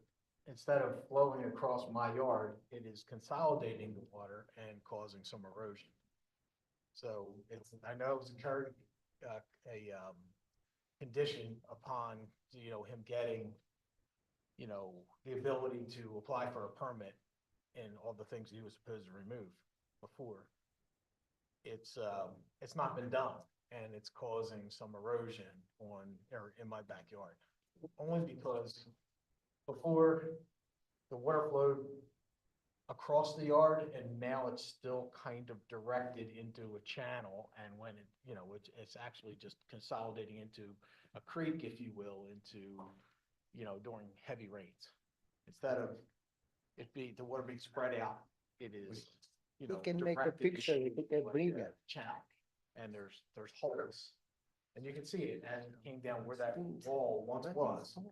The earth kind of swales and, comes across my yard more, at a higher speed and consolidated width, so it's causing some erosion. Can I pause you real quick? Yeah. Andy, as part of the applicant's permit building inspection will be discovered or discoverable there if impervious, or I'm sorry, if stormwater management is required. And at that was- time, it would be It- addressed.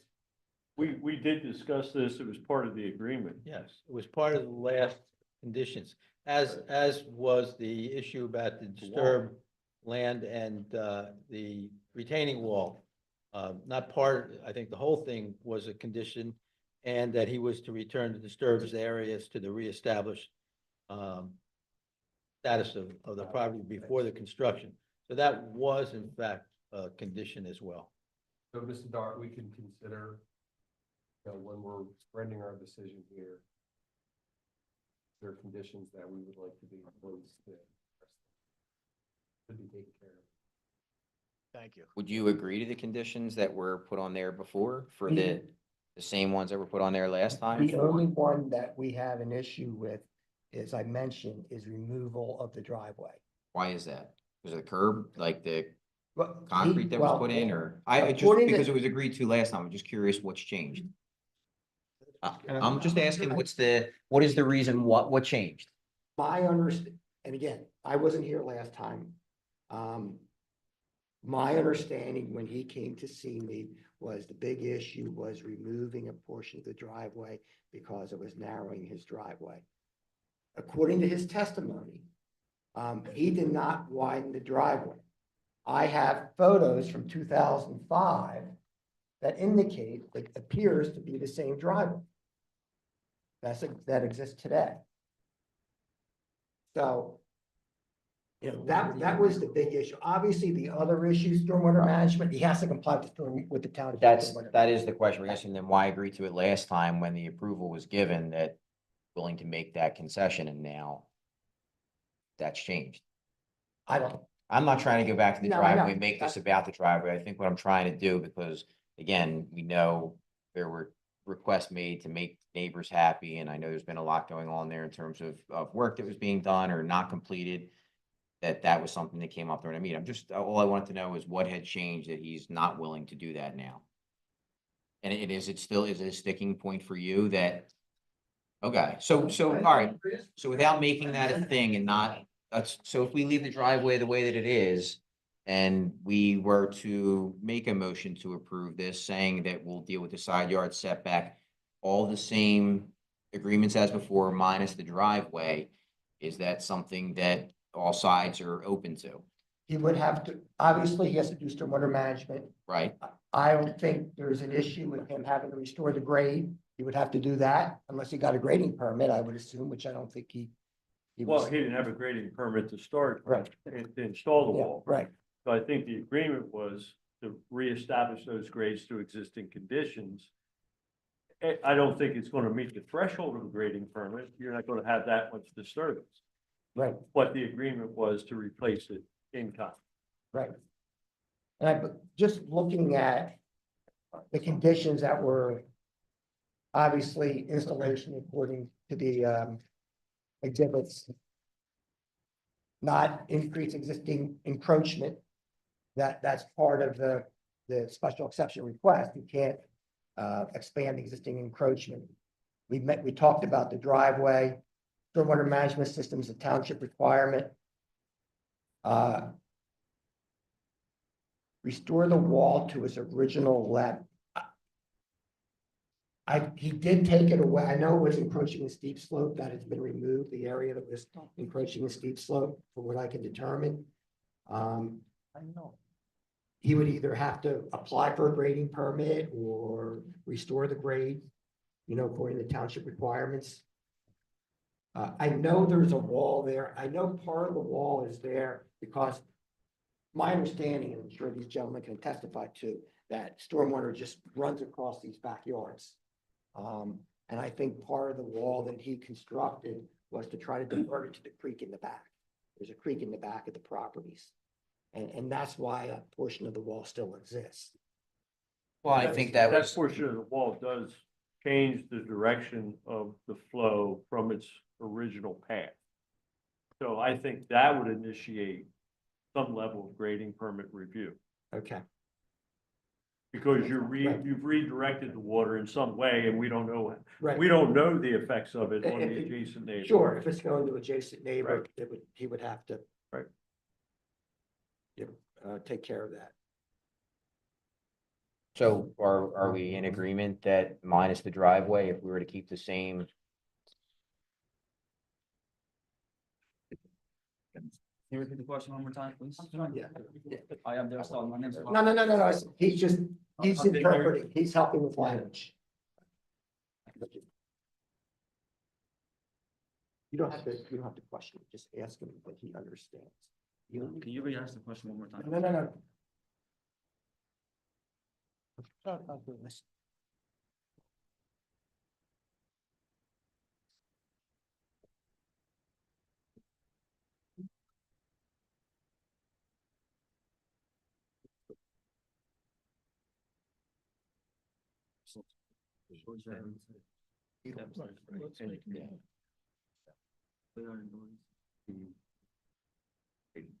No variance granted.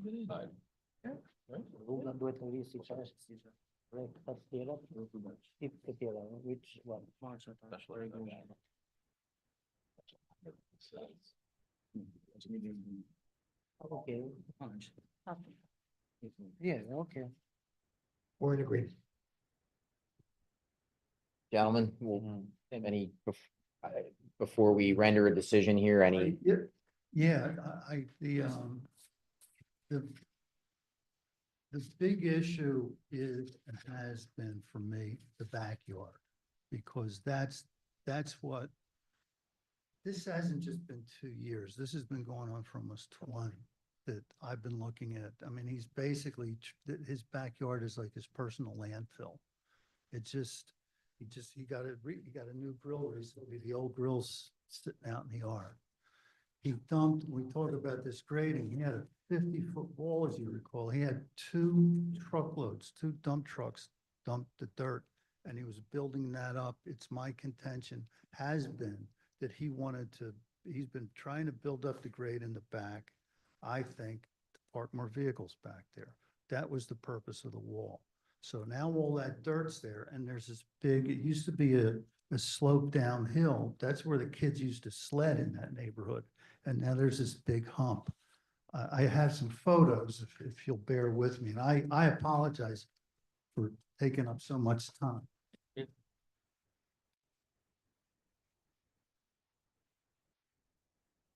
want these admitted into evidence? Make sure a copy makes its way over. If you don't, Thank you. make sure that they get a copy as well. So this is current. Control that, I'll get that. Thank you. So there's 3 photos and they're dated. The one on top is October 2022. And that's taken from my deck. So you can see, not well, but you can kind of see the slope. The general slope going down. That's October 2022. Before the construction started. The next one is a year later from roughly similar angle. And you can see the amount of dirt that was dumped in there.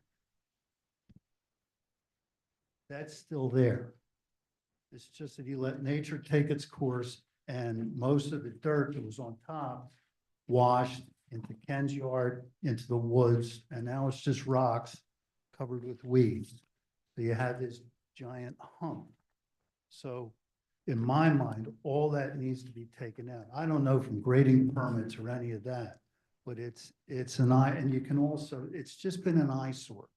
I mean, it's been, like I said, almost 20 years. If I knew 20 years ago what I know now, I'd have sold and moved out in 2006. And that's not something you should have to do. I also don't know what can be done in terms of how the backyard is kept. Well, I get that.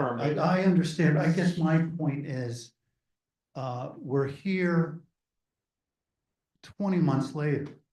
This has been going on for almost 2 years. He came here in November and literally won his case with conditions that he proposed and then did nothing about any of that stuff. It's even gotten worse. And I mean, there's a history with this applicant that I don't think you should take lightly. I certainly don't.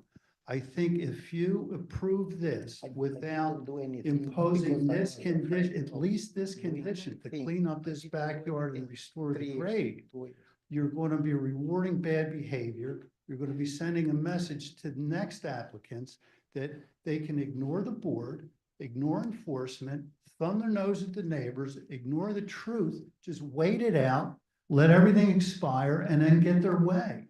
And I just don't think that's right. I get your frustration, and I think, what was brought up at the beginning was that he never came in for the permit, which then allowed the township to do any sort of inspection. So, the fact that those approvals were given, we get it, but if he doesn't come in for a permit, why would the township then have a reason to step onto his property to take a look at everything, right? I Understand. mean, I think an important, I'd have to defer to Mr. Auslander, but I think a time limitation on action is necessary if it's found legal.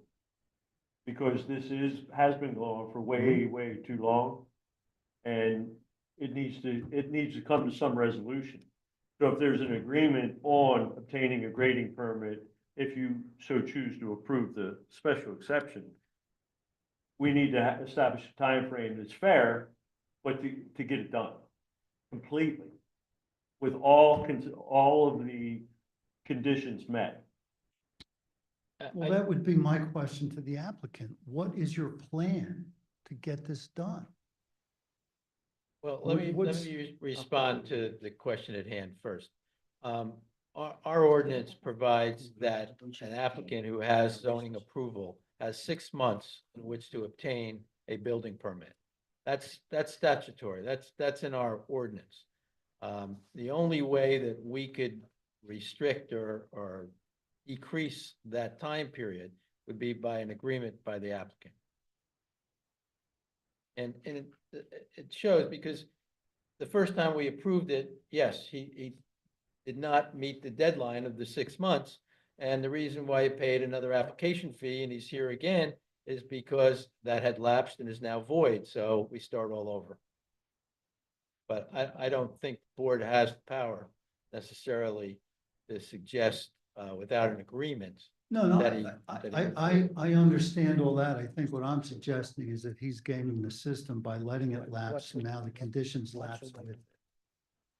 Well, if the board should approve it, he's going to see the same type of conditions, I would think, based on the conversation I've heard. So we'll see again in So- 2 years. So at that point, if he's serious about the project, he's gonna move on it. If he's not, then at some point in time. You would have 6 months, and if he doesn't move in 6 months, I'm sure the townships could be issuing him And- citations. And issues of, the upkeep of his property, aside from what we're doing, that's a code enforcement issue. If you got a problem, he's got trash on his property or those kinds of things, then that's a violation in a different setting than this setting.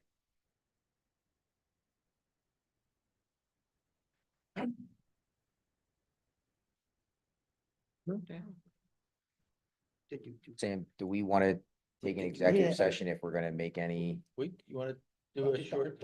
I'd like to, it's early enough in the night, so. Funny guy. Yeah. We still have 2 more applications after this, so. Is there any additional testimony before we do take okay, just before we go, because I guess we want to close the record before we Well, take are an you exec. moving all your exhibits? in? Yes, please. Okay, so if you accept his exhibits, I accept the think that'll exhibits. close the record. I think the protestants just offered, protestant won the pictures. So I There was- assume he's offering those into evidence. We'll accept those. Did you want to admit your photo or the participant So too this here, I would guess? This would be protestant number 2.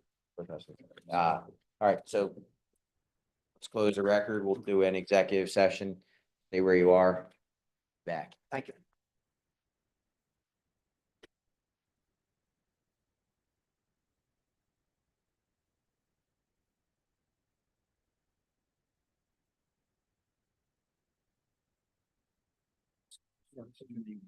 you specify the requirements that they? They haven't done anything yet.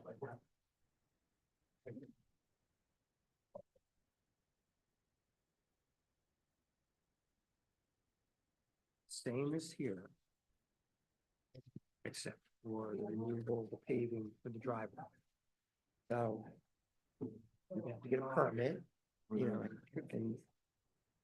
For what is that? The deck? The deck and basically the structure underneath the deck. If he did grading, he's gotta get a permit for the grading. So you can't just go with the stuff without. Grading for Yeah. Grading should correct it for more banding. We can do it permit other for most, that you can wait with the chief. Yeah, I need couple of more trucks to put. No, you can't do it. You gotta get a permit before you do anything. You can't just bring trucks. No, I'm not taking all that. You got it. That's the flag. It's gonna flatten out. Do aici și la înțeleg că bravo. Asta sistemul ăsta este sistem. See what you're gonna do. Bio me bar, dali barni, ca ta potat. Bar este. Okay, from our batch, I don't I got it. He's just hard-headed. Thank you. Thank you. What about How do you have, how long? store weather? How long? 30? 30, She put up with you for 30? What about Yes. weather storm management? no, You can't get away from stormwater management. That's not here. That has nothing to do with this. no.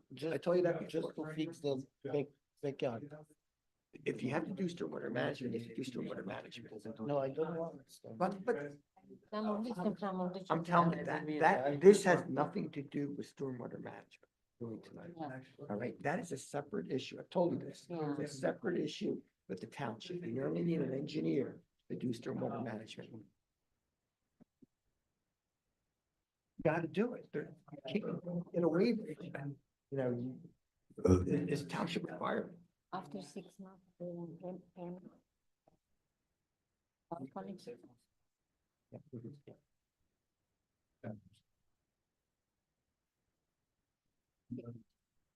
After 6 months, we have to go get the. You gotta comply with everything and go and Yes. finish your deck. See, once you start, you're okay. You gotta start something. You gotta get the permit. You gotta get the permit in 6 months and then you have to do something. Do the permit. You can't just let it lapse.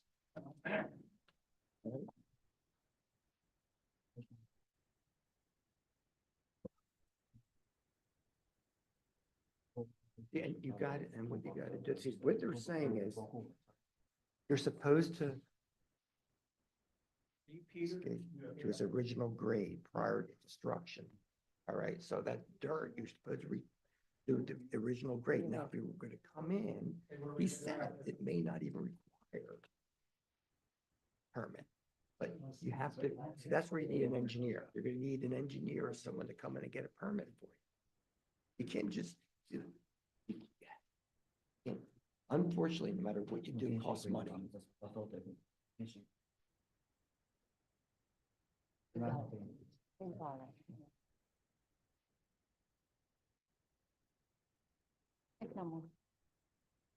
Okay, yeah.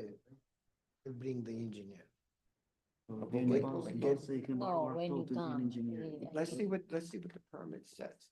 Let's see what the And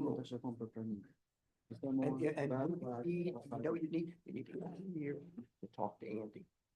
And he will tell the engineer what he needs to do. And let me know if I can get you an engineer too, right? I don't know if you want to go back to this guy or not, you know, I can refer an engineer to you. Yeah, If we get approval, that's when you get to bring the engineer in. And you need a building permit. You need a building permit. You have to come in and apply for it. It looks like you already did. You know, he already has it on file. But he's gotta come out and inspect it and everything like that. Yeah.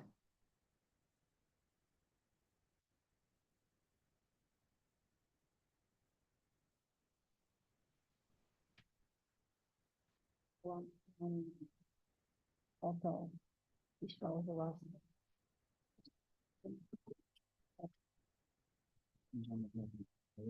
I think, I have other pictures too. he was saying. He was saying, Somehow, he yeah. was saying it's Well, not, see, it's yeah. not, Yeah, you can't be beyond that right here. The edge of the house. Well, actually though, The you edge know, of the one house. thing, the edge of the house is really, yeah, they where, just. where it's 8.5, it's right here. I know this part right here, this stone. Wasn't really there, the draw, or the. Yeah, see, he showed a picture, his picture shows something, I don't know what it. I think give it to them. Here is the bed, the stairs. Yeah, not where. Yeah. What's there? Only the handle. Where the stair, there's no stairs there. Yeah, where? Make a video, make a. Look, he's there. And he tried to screenshot it off. Look, he's there. No, we're looking for the stairs. They used to be here before.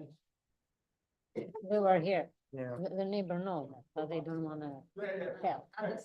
The stair was here, and we put those to walk in and out. And from you don't have them. Stairs over there. But you can't see him. There. That. Well, that's the unit for these. Parking. It's, yeah, I mean, here's a deck, it looks like there. I don't know where the stairs are. No, they are the trash can. Oh, there's trash cans. now they're trash.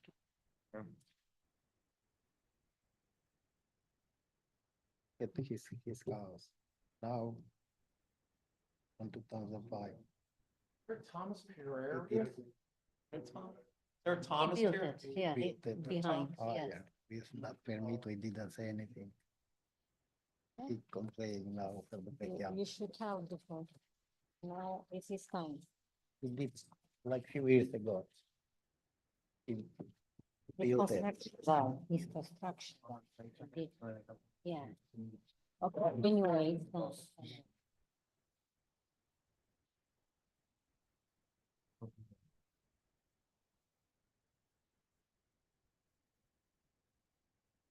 Ajay Vidyan, Ajay Vidyan.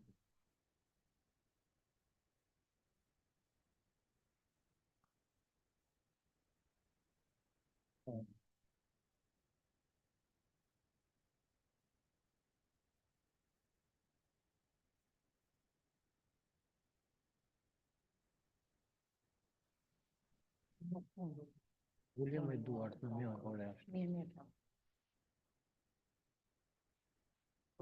Давай, нас выходили, один не удалил на пару, чапнул. Я вам кто не да.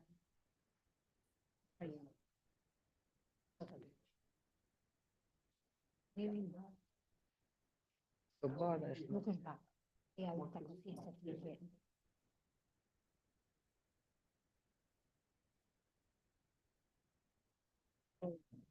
Как виноград. Perché c'è un po' foto, ma viene te снижать, viene. Okay.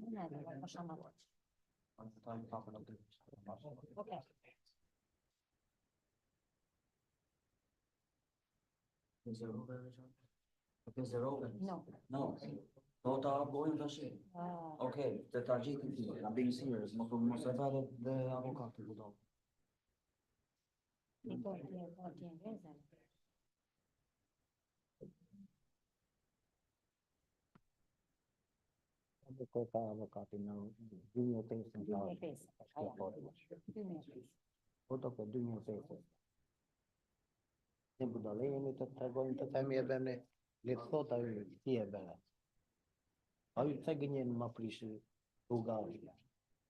Pari non devo.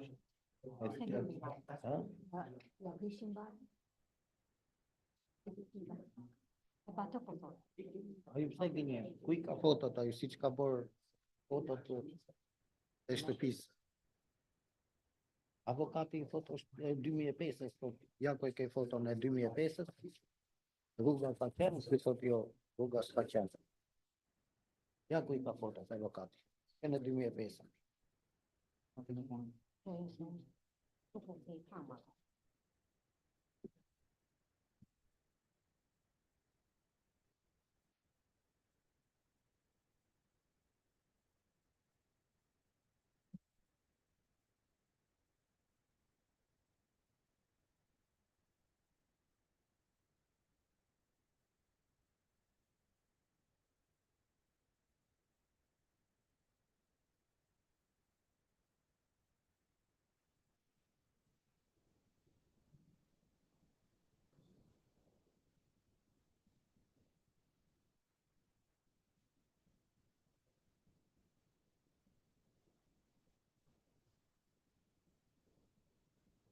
Bem, agora, mai frumos. Hai să ducă. Hai să ducă.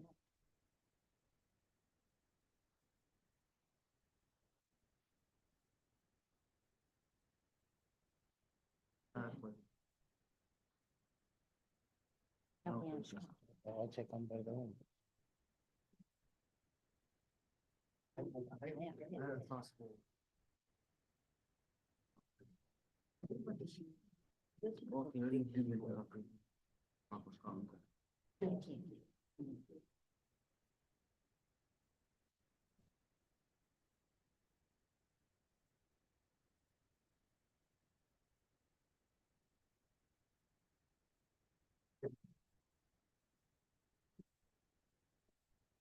Contul a fost semnat ieri. Statul mă vine că boli 3 ore. În care $5, nimeni de când îi mori sau te alocat.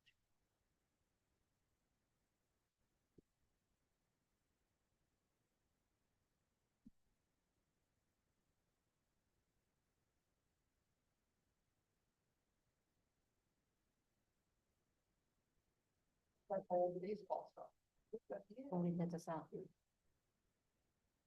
Am murit când.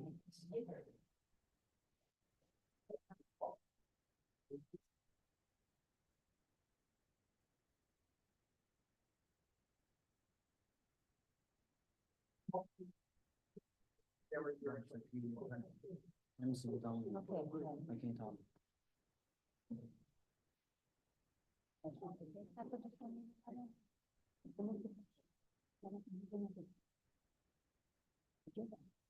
Exact. Propunerea păstrimii. Păstrăm datița. Datița se marcă, ăsta. Elementul este ce trebuie în uniforme. Tens dorit la escambarație. Asta. Iar nu se zice. Pe de Joe e cifra așa. Didn't do anything. From the decision from the.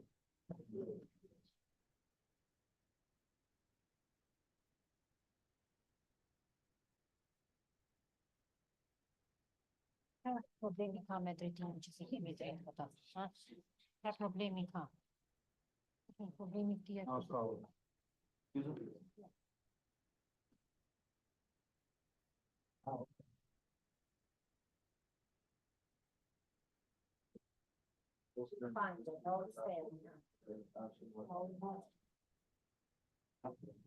Problemi ca și metri timp, chimie, ataci și în construct. Okay, it's not a trend. You know that we know what you're saying now. They closed the record and go back there.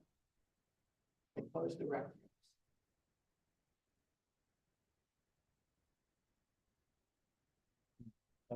Eu ce tot așa și cu telefonul și cu telefonul.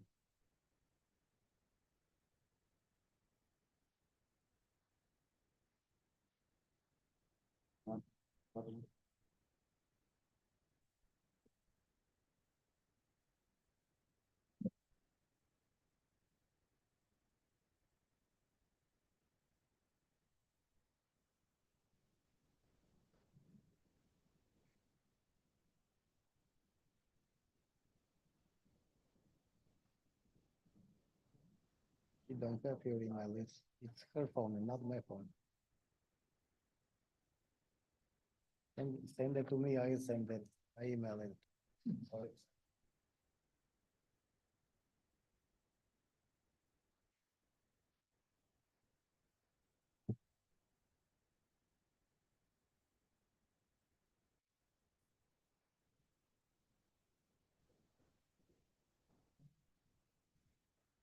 Sorry. Down. No.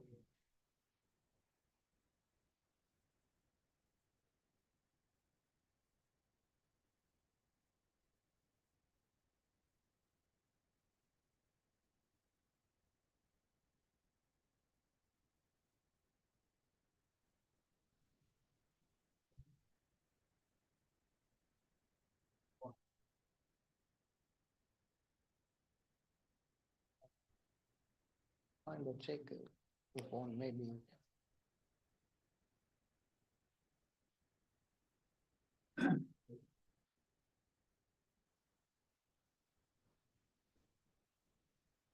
That's what they were saying, because we need a variance. Now, see, what happens if you put them on the side? Yeah. Just ask the first question. And increasing conformity, there's the house, there's the deck, it's.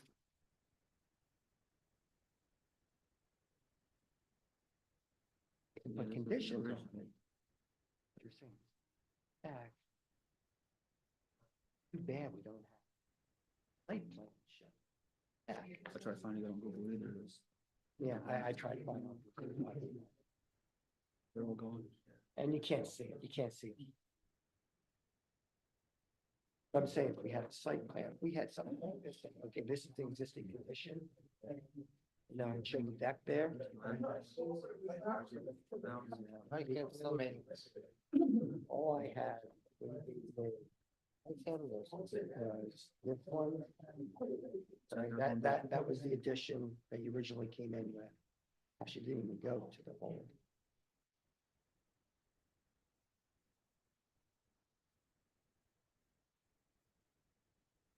You had that. So this is what he said. This is what engineer gave us.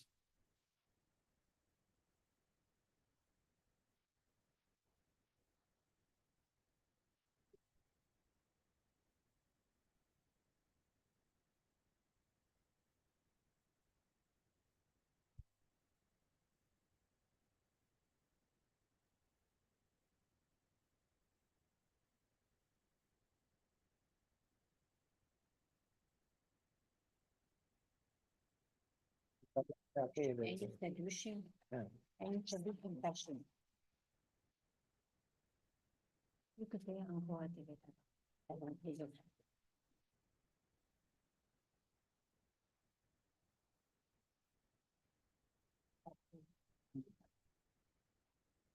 Дойти буде шкалу, то тут конченно.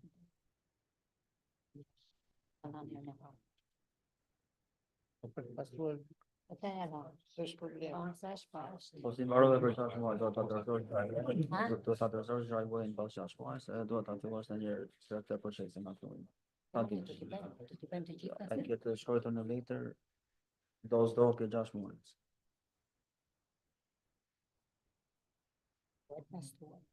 a nici de contact. E cu liști, am dat să vedem mai în loc și mai putem de băia. Era unde primul.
That's all right.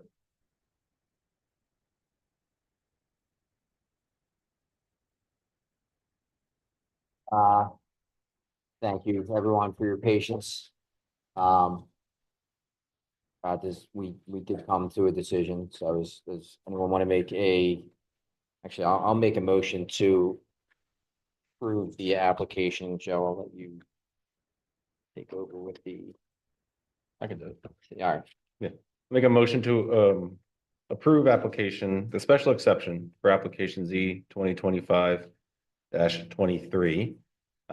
Recognizing that the applicant removed their request for a variance from section 172-34, section B subsection 6 from the side yard setback through their acknowledgement that they would not encroach further into the side yard and move these steps to the rear of the deck.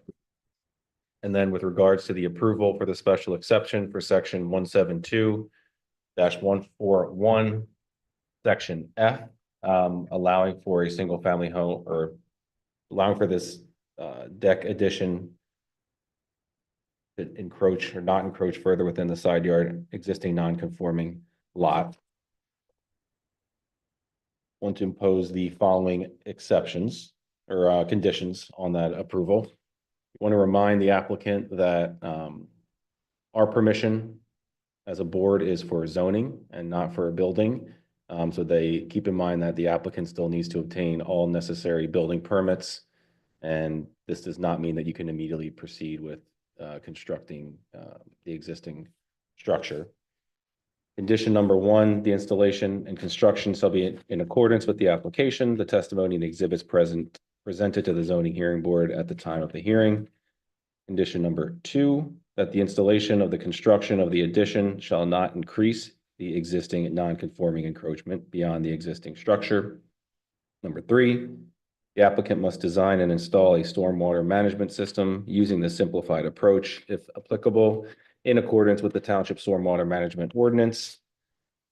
Number 4, applicant shall remove the recently or all constructed addition or constructed wall that was constructed without a township permit, restore the wall to any original length, to not encroach further into the steep slopes and very steep slopes of the contours of the applicant's property, return the landscape to its original grade prior to construction, and any disturbed areas shall be reestablished and restored in compliance with the Newtown Township erosion and control ordinances per township engineer, and will also obtain any necessary grading permits.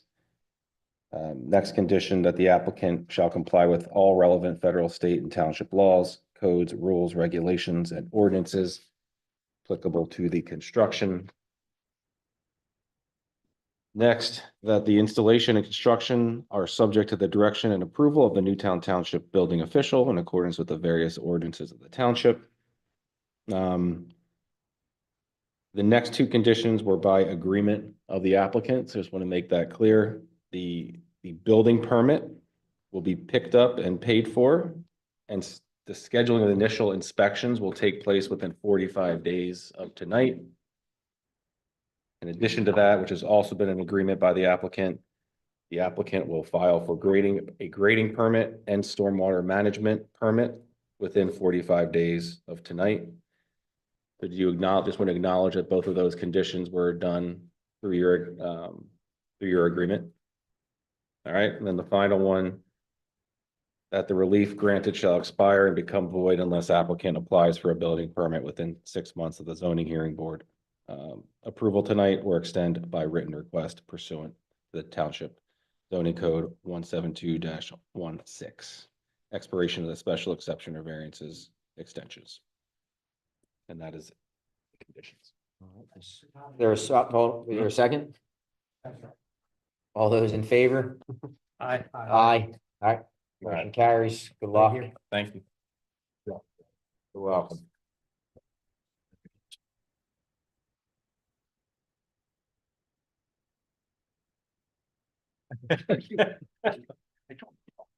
That'll be the start. Yeah, I don't care. Next up is application Z 2025 It's a permit. 26. Let's go. Yeah, I Arvin appreciate it. Narayanan and Rachika Arvin, 502 Lister Road. Applicant is seeking variance relief from section 172-104A to allow a side fence for a single-family residence located on a corner lot. Applicant also requests relief from any other section of zoning ordinance that may be realized during the zoning hearing process. Subject premises located in the R1 zoning district. How are you? Oh, Hit the red button. there you go. All right. And how do I say your name just so I don't? Arvin Narayanan. Right. And get you sworn in. I'm swear affirm testimony about the given this proceeding is the truth, the whole truth, and nothing but the truth. I do. And is the file in order? Yes, the file is in order. We can put on the overhead, evidence that we posted the property. We prepared, notice that was mailed to all property owners within 200 feet of this property's boundary, and we've advertised this hearing in the local paper on 2 separate occasions. All right. Chairman, based on the representation of our zoning officer, I ask that the applicant's application and accompanying documents filed at that time be marked as Township Exhibit number 1. A list of residents within 200 feet of the subject property who were notified of tonight's hearing be marked as Township Exhibit number 2. Proofs of publication from the Delaware County Daily Times in 2 consecutive weeks of tonight's hearing be marked Township Exhibit number 3. And the picture of the posting of the subject property, providing notice of tonight's hearing, be marked as Township Exhibit number 4. All right. They are admitted. And do we have anyone here as a party protestant or public comment on this application? All right. All yours. Thank you for the time today. Our home at 502 Lucetta Road is on a corner lot. This leads into a cul-de-sac on Austin Place. It has 8 homes, very little traffic. Our proposal is to extend our fence on the side by 24 feet, which will leave it still 3 feet away from the sidewalk and 26 feet from the middle of the road of Austin Place. This extension adds almost 25% of yard space to our home. We have 2 small children. The youngest of it, our son, is 2 months old, and so that's why my wife had to leave here early today, and 2 dogs. So this will give us additional space to put a play set in. The existing fence space is about 5,500 square feet, and this new space will add about 1,536 square feet for a total of 7,000 square feet for our backyard. We believe this township provision is currently under review by the board, who may be approving a revision of the current ordinance. We have already received HOA approval. Our yard is professionally landscaped by Burkholder Brothers, and we already maintain the area with landscaping and sprinklers. We're planning to use the same vendor for the fence that installed the existing fence, which is Rusty Craft Fence, and this vendor has done many fences in the community.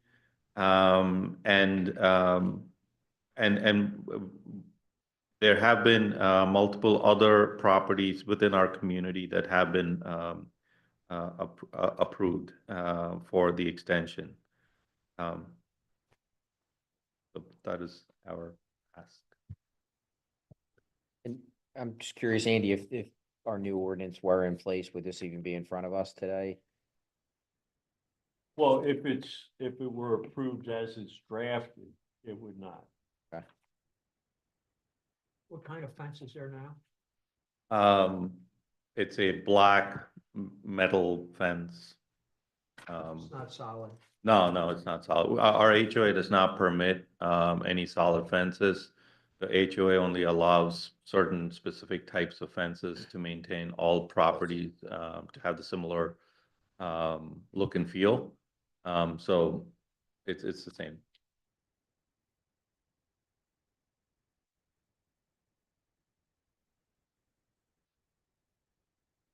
The only thing I would add, it appears it's hard to tell where the right of way line is along Austin Place. But it kind of appears it's along the innermost portion of the sidewalk. So I would just make sure that there's a condition that's not placed in the right of way. Right?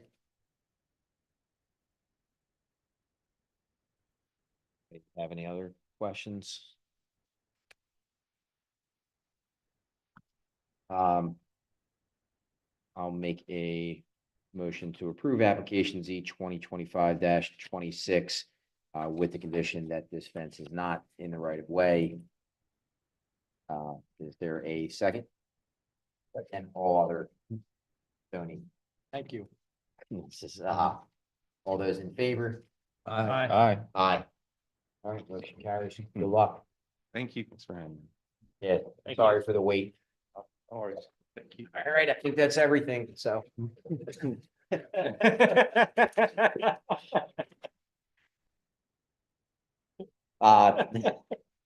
Next up, application Z 2025-27, Peter and Allison Faggio, 206 Park Ave.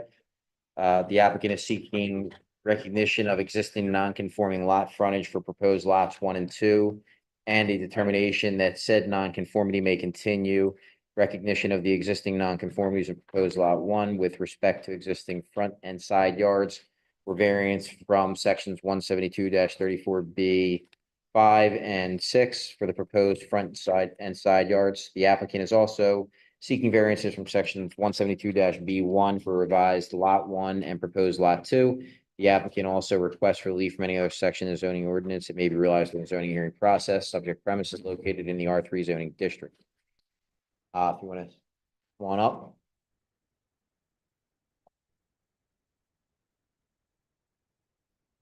While you're getting situated, is the file in order? Yes, the file is in order. The property was posted by the township. We prepared a notice that was mailed to all property owners within 200 feet of the property boundary. And we advertised this hearing, tonight's hearing, in a local paper on 2 separate occasions. Chairman, based on the representation of our zoning officer, I ask that the application and any accompanying documents that were submitted be marked as Township Exhibit number 1.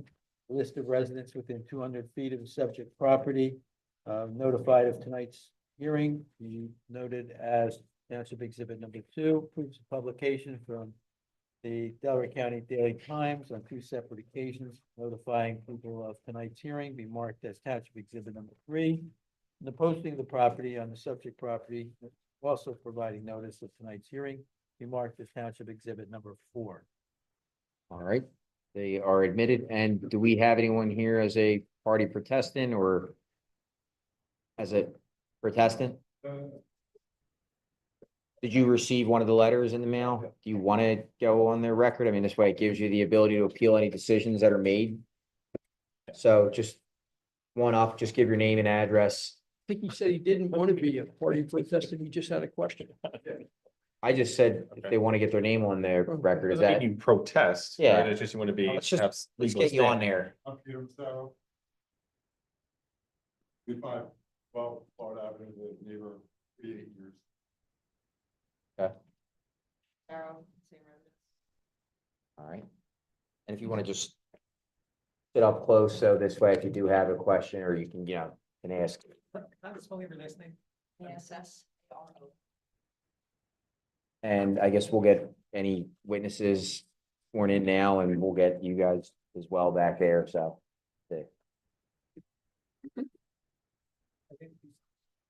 You too. You can- Want it. Affirm something about the given proceeding. I do. David E. Damon.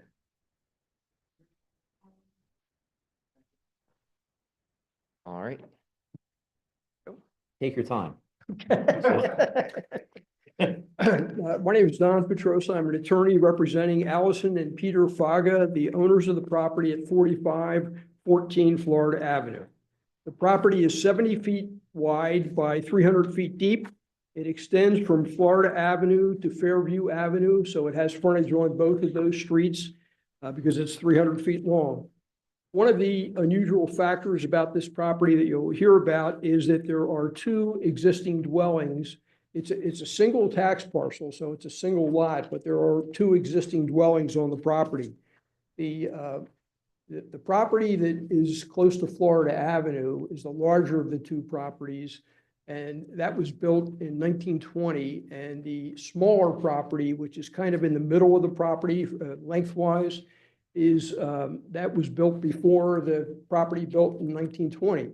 Zoning in Newtown Township began in 1938 with ordinance number 1. So both these lots predate zoning, and therefore are these two houses are lawful.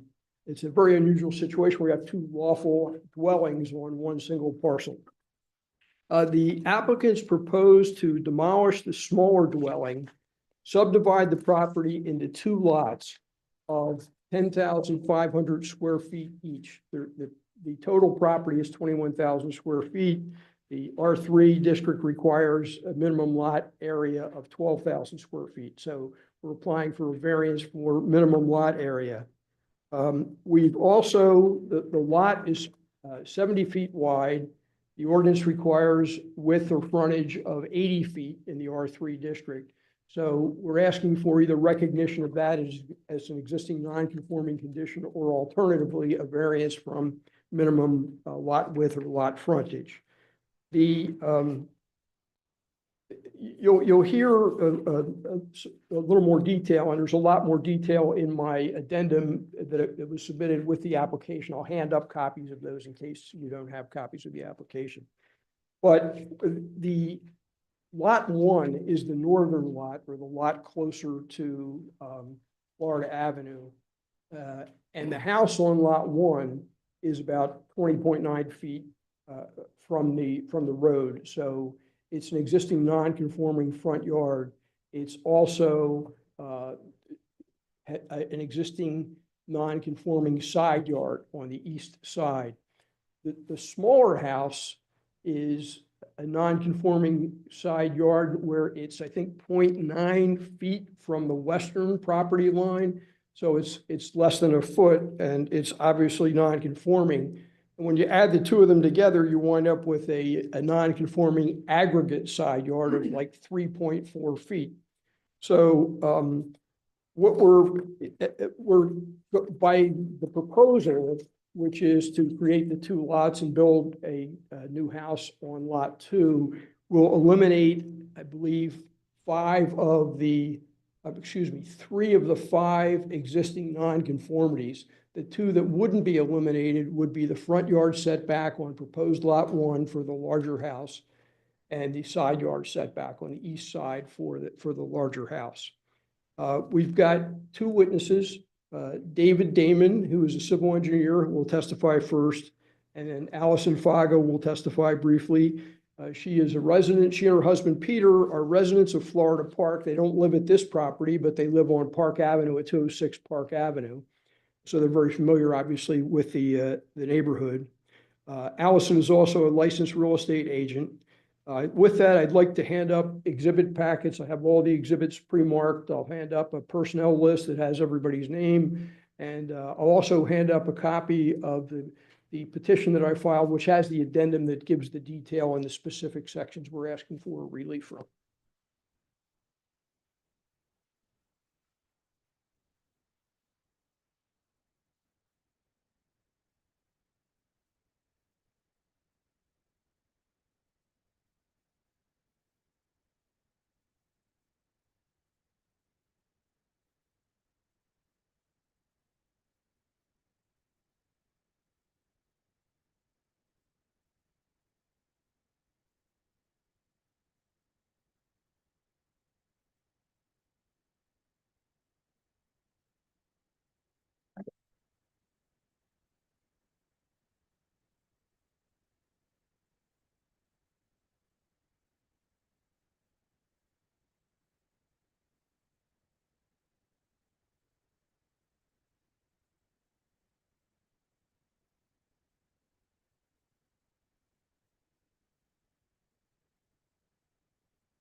David Damon would be my first witness.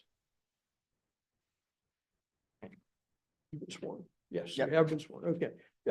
Dave, let's run through the background part real quickly. Name and business address. It's H. Gory Damon Associates, Inc., 1343 Chester Pike in Sharon Hill. And you are a licensed civil engineer, professional engineer, are you not, in Commonwealth, Pennsylvania? Yes, And how long have you been a professional engineer? for 41 years. And Exhibit A1 in the packet is a copy of your resume or CV? Yes. Not? And you have previously testified before zoning hearing boards, planning commissions, governing bodies, courts on multiple occasions and been accepted as an expert in civil engineering, have you not? Yes, I have. I would offer the witness as an expert in the field of civil engineering. Thank you. Thanks. Are you familiar with the subject property at 4514 Florida Avenue in the Florida Park section of Newtown Township? Yes, I am. And are you familiar with Florida Park generally? Yes. When was Florida Park subdivided? 1904, Enon Harris from Darby Okay. did the subdivision. And what size, I know they varied, but generally, what size were the lots in the original Florida Park subdivision? So it's unusual. It was divided into 30-foot, 35-foot wide by 75-foot deep lots. Except for the corners, they widened it to 40 by 75. Okay. And can you identify Exhibit A2 as a copy of the Florida Park subdivision plan? Yes, And can you identify Exhibit A3 as a copy of the deed for the subject property at 4514 Florida Avenue? yes, I can. And does the deed refer to the lots comprising the subject property as lots 1, 2, 3, and 4 in block 50 and lots 1, 2, 3, and 4 in block 51? Yes, it does. So originally, as far as the original lots were concerned, this was 8 lots, right? Yes, But we agreed that today it's one tax parcel. it is. Okay. And what zoning district is the property in? It's R3. Did you prepare an existing features plan for the property, which is sheet 2 of Exhibit A4, the Damon plans? Yes, I did. And making reference to the second sheet of A4, please describe the parcel of real estate that makes up the subject property. It, as you said in your opening statement, it's 70 feet wide, 300 feet deep. It fronts on Florida Avenue and Fairview Avenue, 180 feet east of Park Avenue. Okay. And making reference to the existing features plan, please describe the improvements currently located on the property. So it does have 2 dwellings in the northeast corners, a 1.5-story dwelling. And in the west central part of the lot is a smaller 1-story dwelling. It has a long driveway that extends from Fairview Avenue and a large parking area. 4 sheds also on the property. And as a result of investigation by yourself and also by the applicant, are you in agreement that both of these dwellings were built before 1938 when zoning took effect in Newtown Township? Yes, I am. Okay. Were you able to find a 1946 survey in your office that shows both dwellings on the property in 1946? Yes, And is Exhibit A5 a copy of this 1946 survey of the property done by Damon and Foster, one of the predecessors to your firm? it is. Okay. What, if any, existing nonconformities are there on the subject property? It is non-conforming with respect to the lot width.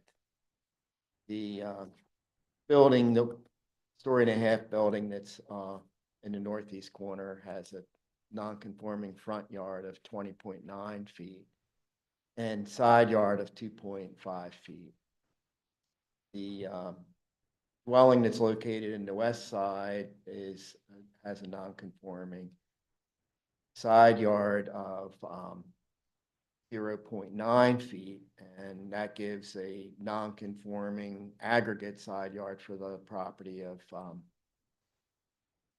3.4 feet. instead of the required 35 feet aggregate side yard? Yes, Okay. And is the first sheet of Exhibit A4, the Damon plans, a subdivision sketch plan which shows what the applicants are proposing to do? yes, it is. Please describe what the applicants are proposing to do, making reference to the sketch subdivision plan that is part of Exhibit A4. The proposal is to subdivide the property equally so that we have a lot fronting on Florida Avenue, a lot fronting on Fairview Avenue. That would entail tearing down the dwelling that's near the center part of the property and removing the impervious driveway, the sheds there, constructing a new dwelling that would access off of Fairview Avenue, two-story single-family dwelling with a driveway with a garage. There's currently a driveway coming off of Fairview Avenue at present. Yes, Okay. yeah. Um, And, it would entail stormwater management for the new development, just to remove all the driveway and the dwelling and the sheds reduces the impervious, by about 330 square feet. And street trees, other improvements that would be required during the subdivision process.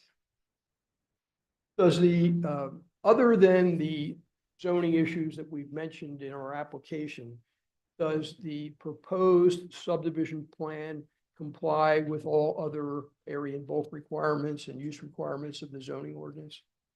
It does. Okay. So it complies with maximum building coverage, it complies with maximum impervious surface, both of those? Yes, And it meets all the setbacks of the ordinance? it does, Okay. With the exception of the one we mentioned for lot one. except for the existing nonconformities for that Right. existing dwelling. Okay. And does the proposed subdivision plan eliminate some of the existing nonconformities? It would eliminate the nonconformity associated with the building on the center part that would be demolished, that 0.9 foot setback. It would eliminate the aggregate side yard setback nonconformity. And Also the fact that there are two dwellings on a single lot? correct. Right. Okay. And some of the nonconformities would remain, I think you mentioned them, it would be the front yard setback and the side yard setback for proposed lot one? That's correct. Okay.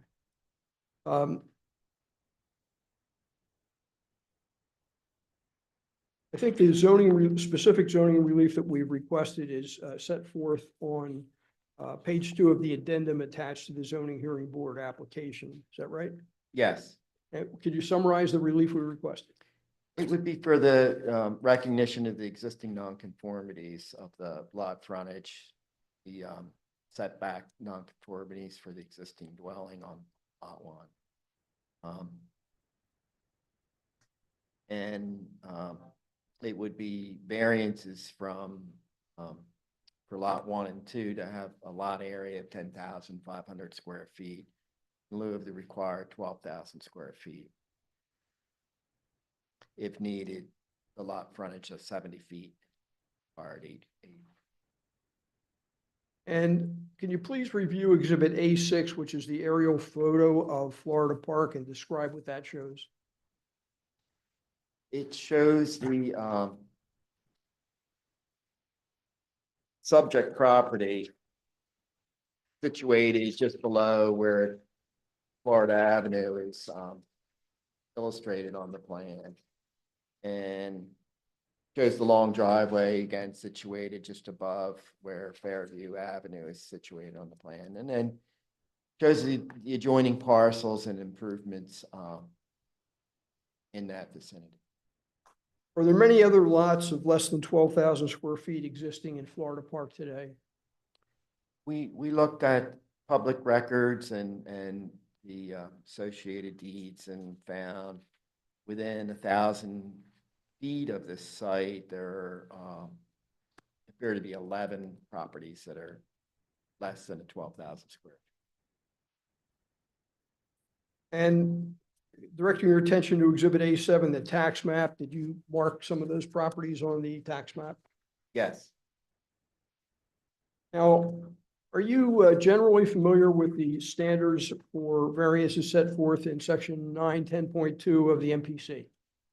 I am. And in your opinion, are those standards met where relevant?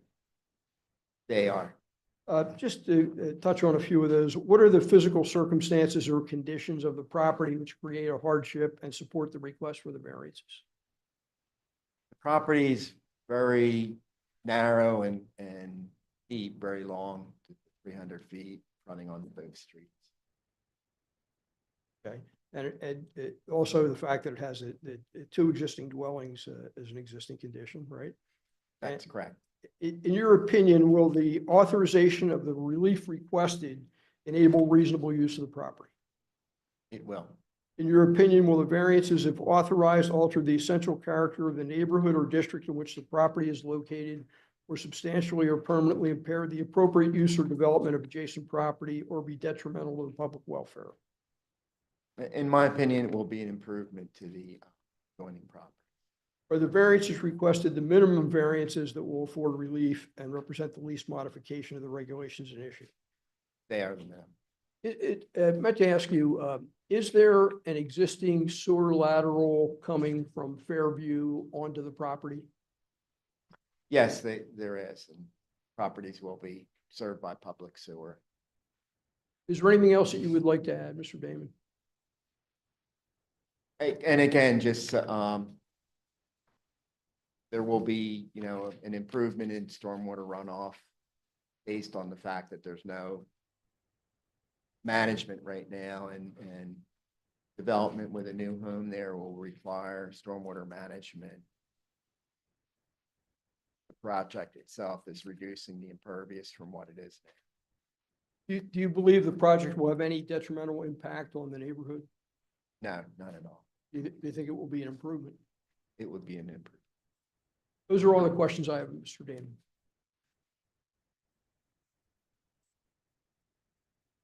Anyone from the board, any questions?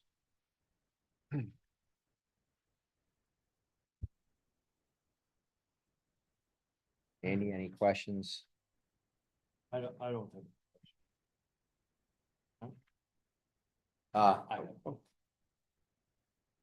Just There you go. Yeah, One. as far as the, just go up to, so we have you on the microphone, if you don't mind. yeah, as far as the plan goes, it looks pretty good to me. I'm the closest neighbor to the side of the existing house, which is, it looks like 18 inches, where the downspouts and the gutters come off and sort of come right onto my property. And with this plan, I'd just like to know if they could collect that up. I know the new construction will, but would be please addressed on the existing house first. Secondly, with the new construction and the fact that the older home is right on the property line, I was wondering if it's possible, my daughter has a child in the backyard, if they could maybe possibly erect a fence. But a fence could be erected before the construction so that we obviously, other than that, I don't know. Your request just is stormwater management on lot 1, which is the house at the corner of Yeah, currently- closest to Florida Ave. Yeah, currently, that might not get addressed, like he has one whole unit. Currently being rented out and, have it all stormwater. Yep. And where are you requesting or proposing a fence go? Well, there's an existing metal fence, shabby metal fence that the. Show us on here too, just in. Just jump up. Whole line here. Okay, so you're, The fence, the last owner of the last 35 years, I was there 4 years. They had a garden, the whole back door was a garden, so they had a shabby sort of metal fence to prevent, gophers and whatnot, but if that could be a little more of a privacy fence or just That would be nice. Are you asking for a permanent fence to be there or just something during construction or Permanent privacy would be nice. that's something you're open to doing?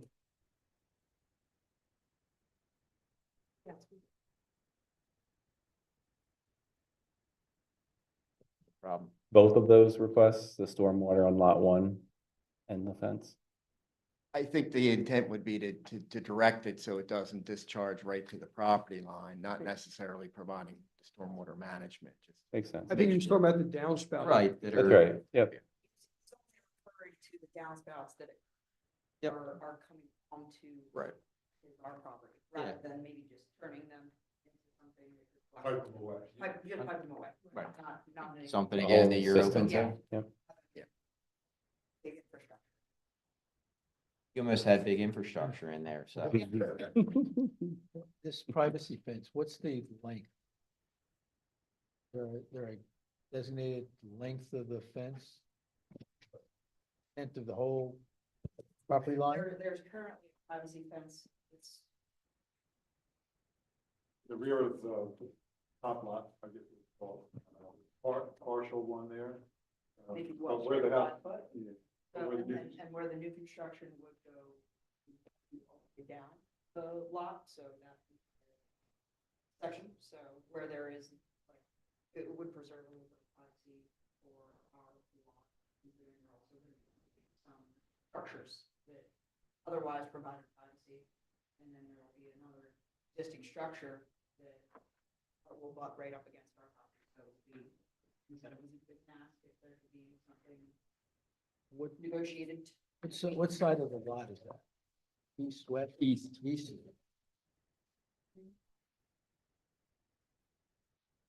My daughter plants a lot of gardens and she can put trees up and sort of just nice. Are you looking for it to run along that? I mean, I know it's a 300, what's it, 300-foot lot? Are we looking for it to just run half of that along the existing lot one that we're talking about? So is that 150 feet of fence? The whole thing. So it would be more for the back section. One on, it would be on there. There's nothing there, like, not necessarily. There's a, Here, the existing house. so just. The downspout just. No. But I'm talking about the fence. The fence. Just run the whole length of it. Well, at least from the rear of the existing house. Of the new construction. Yeah, just the rear lot, yes. Lot two. So lot, Yeah, lot it would, one. it would join the there's already privacy fence. So if they could just Okay. meet so that the back lot of one butts up against the back lot of the other. Great. So the privacy fence. So. Got it.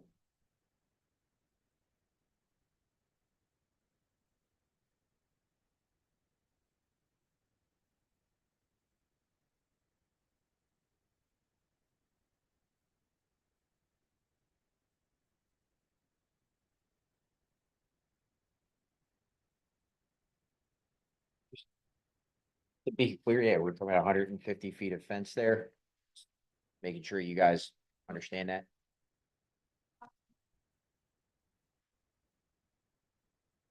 I'm just looking at this because it's showing us 300. Yeah, Is currently, they do have privacy. So I would think that you're probably looking for something, maybe not the whole way, but so that the house is like up on top of theirs. So I understand what you're saying. yeah, I guess we just don't want to leave it open, you know. It would be good for us, for the new home as well. Okay. But All what's right. nice is that there is a lot of green. So I don't really think we would need an improved privacy fence, but some sort of separation there. All right, Sam, I don't know how we would handle that if we want to get, I know, that's what I'm saying, where it just gets kind of left to interpretation of saying like, there is green stuff there and we're gonna do sections of fencing. I'm just trying to. But it is much more private on the existing. Yeah, well, they're not even talking about the existing, they're talking about the lot number 2, proposed lot number 2 now. I think the issue is how much of that you think should have the privacy fence? Right. No more than. Well, let's start it with connecting with the existing privacy lot that's at the end of 1. That lot 1, is there a privacy fence that ends on lot 1? They're asking to meet up the new fence with the old fence. Right? That would be on the east side. So the question is then, what is the length from the end of lot 1 where the fence is to the rear of the new house? Or do we just agree to meet that then from Where's the end? go along there, right, to meet the existing fence? Or saying if we don't have to have the exact, no one has that measurement right now. Are we saying you're willing to meet the existing fence? It's a metal fence. No, they don't want the metal. Right. We can't do that anymore. You wouldn't allow it to. Yeah, just to the front of the house, as far as you can go anyway. Can't go past. All right, well, that's fine. No, the rear.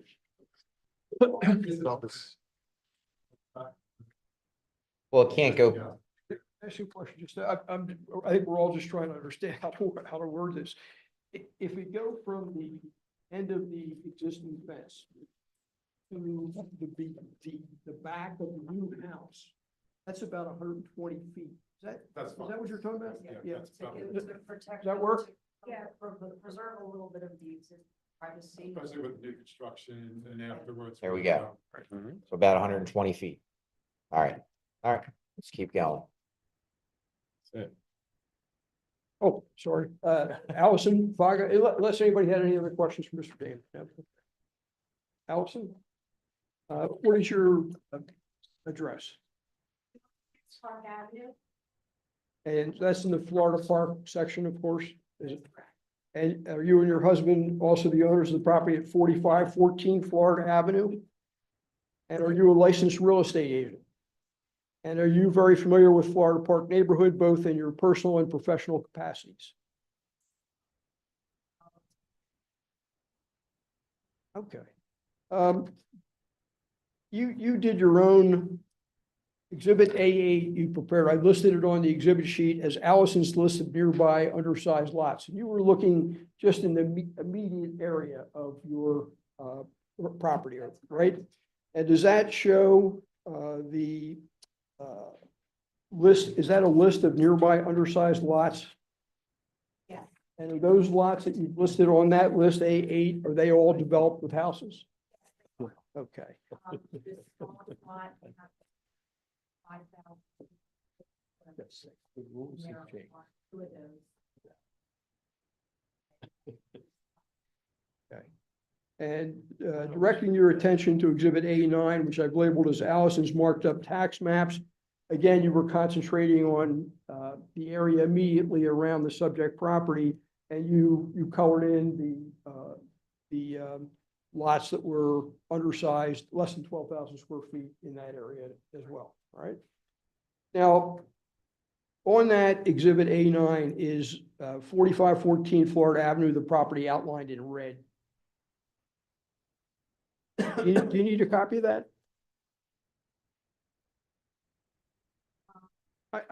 You have it? Right here. Okay. Your property is outlined in red, is it not? Okay. And then the blue properties are the ones that are less than 12,000 feet in area that have houses on them? Okay. And the only reason we're showing this is to show that it's compatible with the neighborhood. That basically, Yes. okay. Directing your attention to Exhibit A10, labeled photo of 35 feet wide house on Fairview Avenue on 70-foot wide lot. Please explain what Exhibit A10 shows. That is a house that is the same size approximately that we proposed put on this lot, which is also 70 wide, on Same Street. And it is, yeah, this is what we proposed, something similar to this.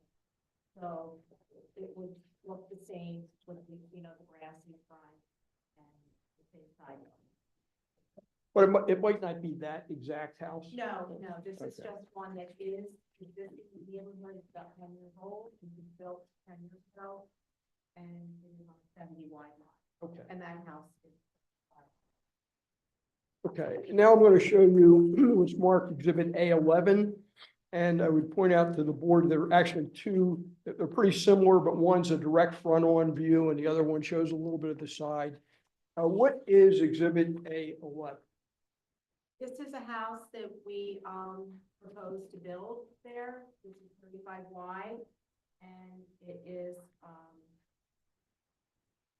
with the front load garage, obviously, and I feel as though this fits in the neighborhood, and you know, would look like retail for maybe several years, and would stick out like a sort of like a new house in the neighborhood. Just be very appropriate for the. Okay. And I'm going to show you Exhibit A12. What does A12 show? This home is built on an existing 30-foot wide lot. I'm not sure the exact width of this house, but this is diagonal to the proposed lot. And So that's at 4508 Fairview Avenue, that correct. property. the And I think the garage lot is actually 35 feet wide? 35 wide. Okay. Now, did you get some letters from some of your neighbors in support of the application? The direct neighbors.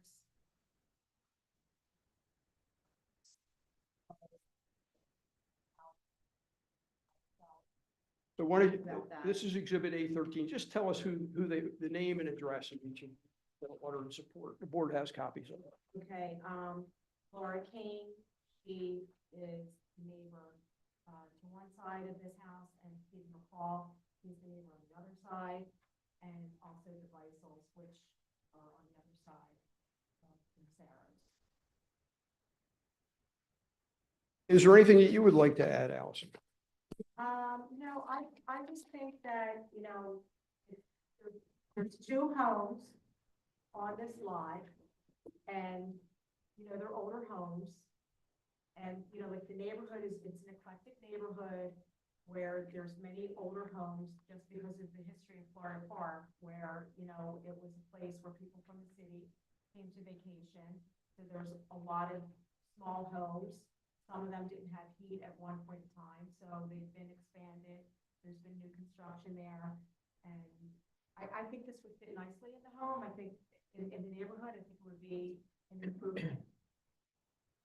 And do you believe the proposed development would have any negative impact on the neighborhood or the public health, safety, or welfare? And do you believe the style of home that you're interested in building would fit nicely into the neighborhood? I do. Anything else you'd like to add? No, it's just, you know, it's my neighborhood, so whatever goes there, I drive by every day. And, you know, it's this property, we originally were planning to sell it. And, you know, when you go into Florida Park, there was the eyesore that was there for many, many years, which is now being rebuilt and improved. So I think it's all good for the neighborhood. I don't have any further questions.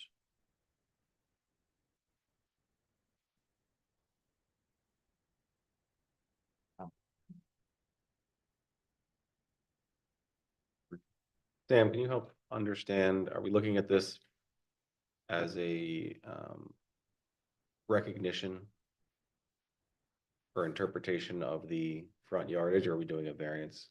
Well, acknowledging it or granting a variance is one and the same. Okay.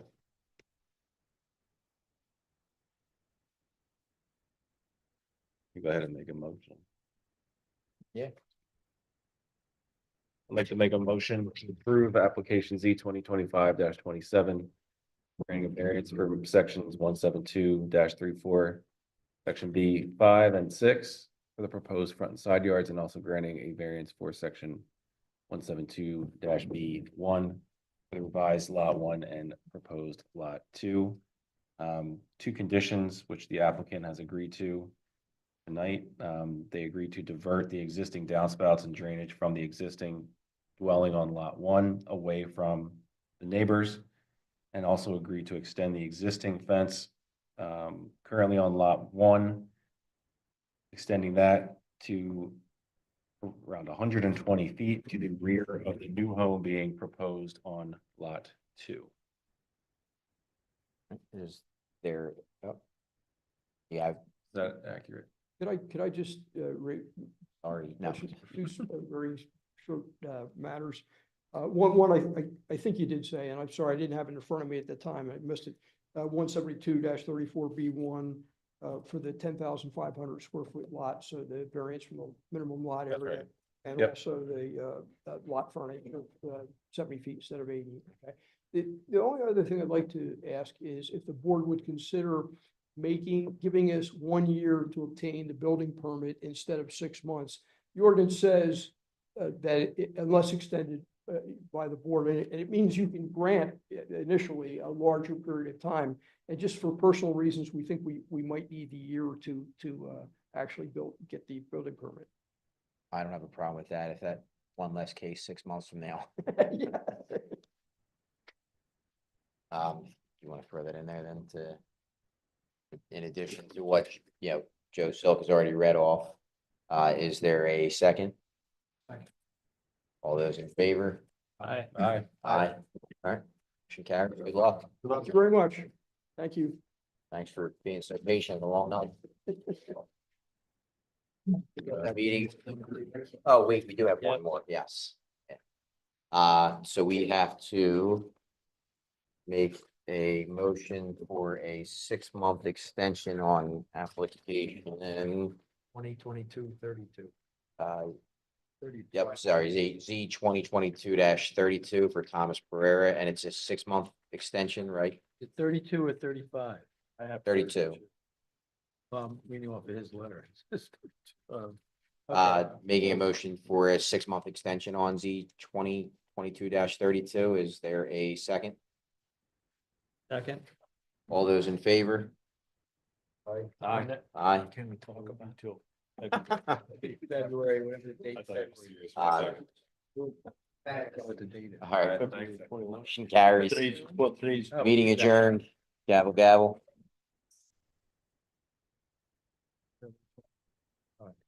You got tired at the end. I did. I know, I was saying, Kevin, but I know you and I are both, I'm tired too. I'm not sure what I'm approving. Well, let me make sure. I almost zoned out. I gotta keep my head together. Oh, great, thanks. Back to Yes, Steve's thanks. card. Yeah, you told me last time you didn't have a card. Good job.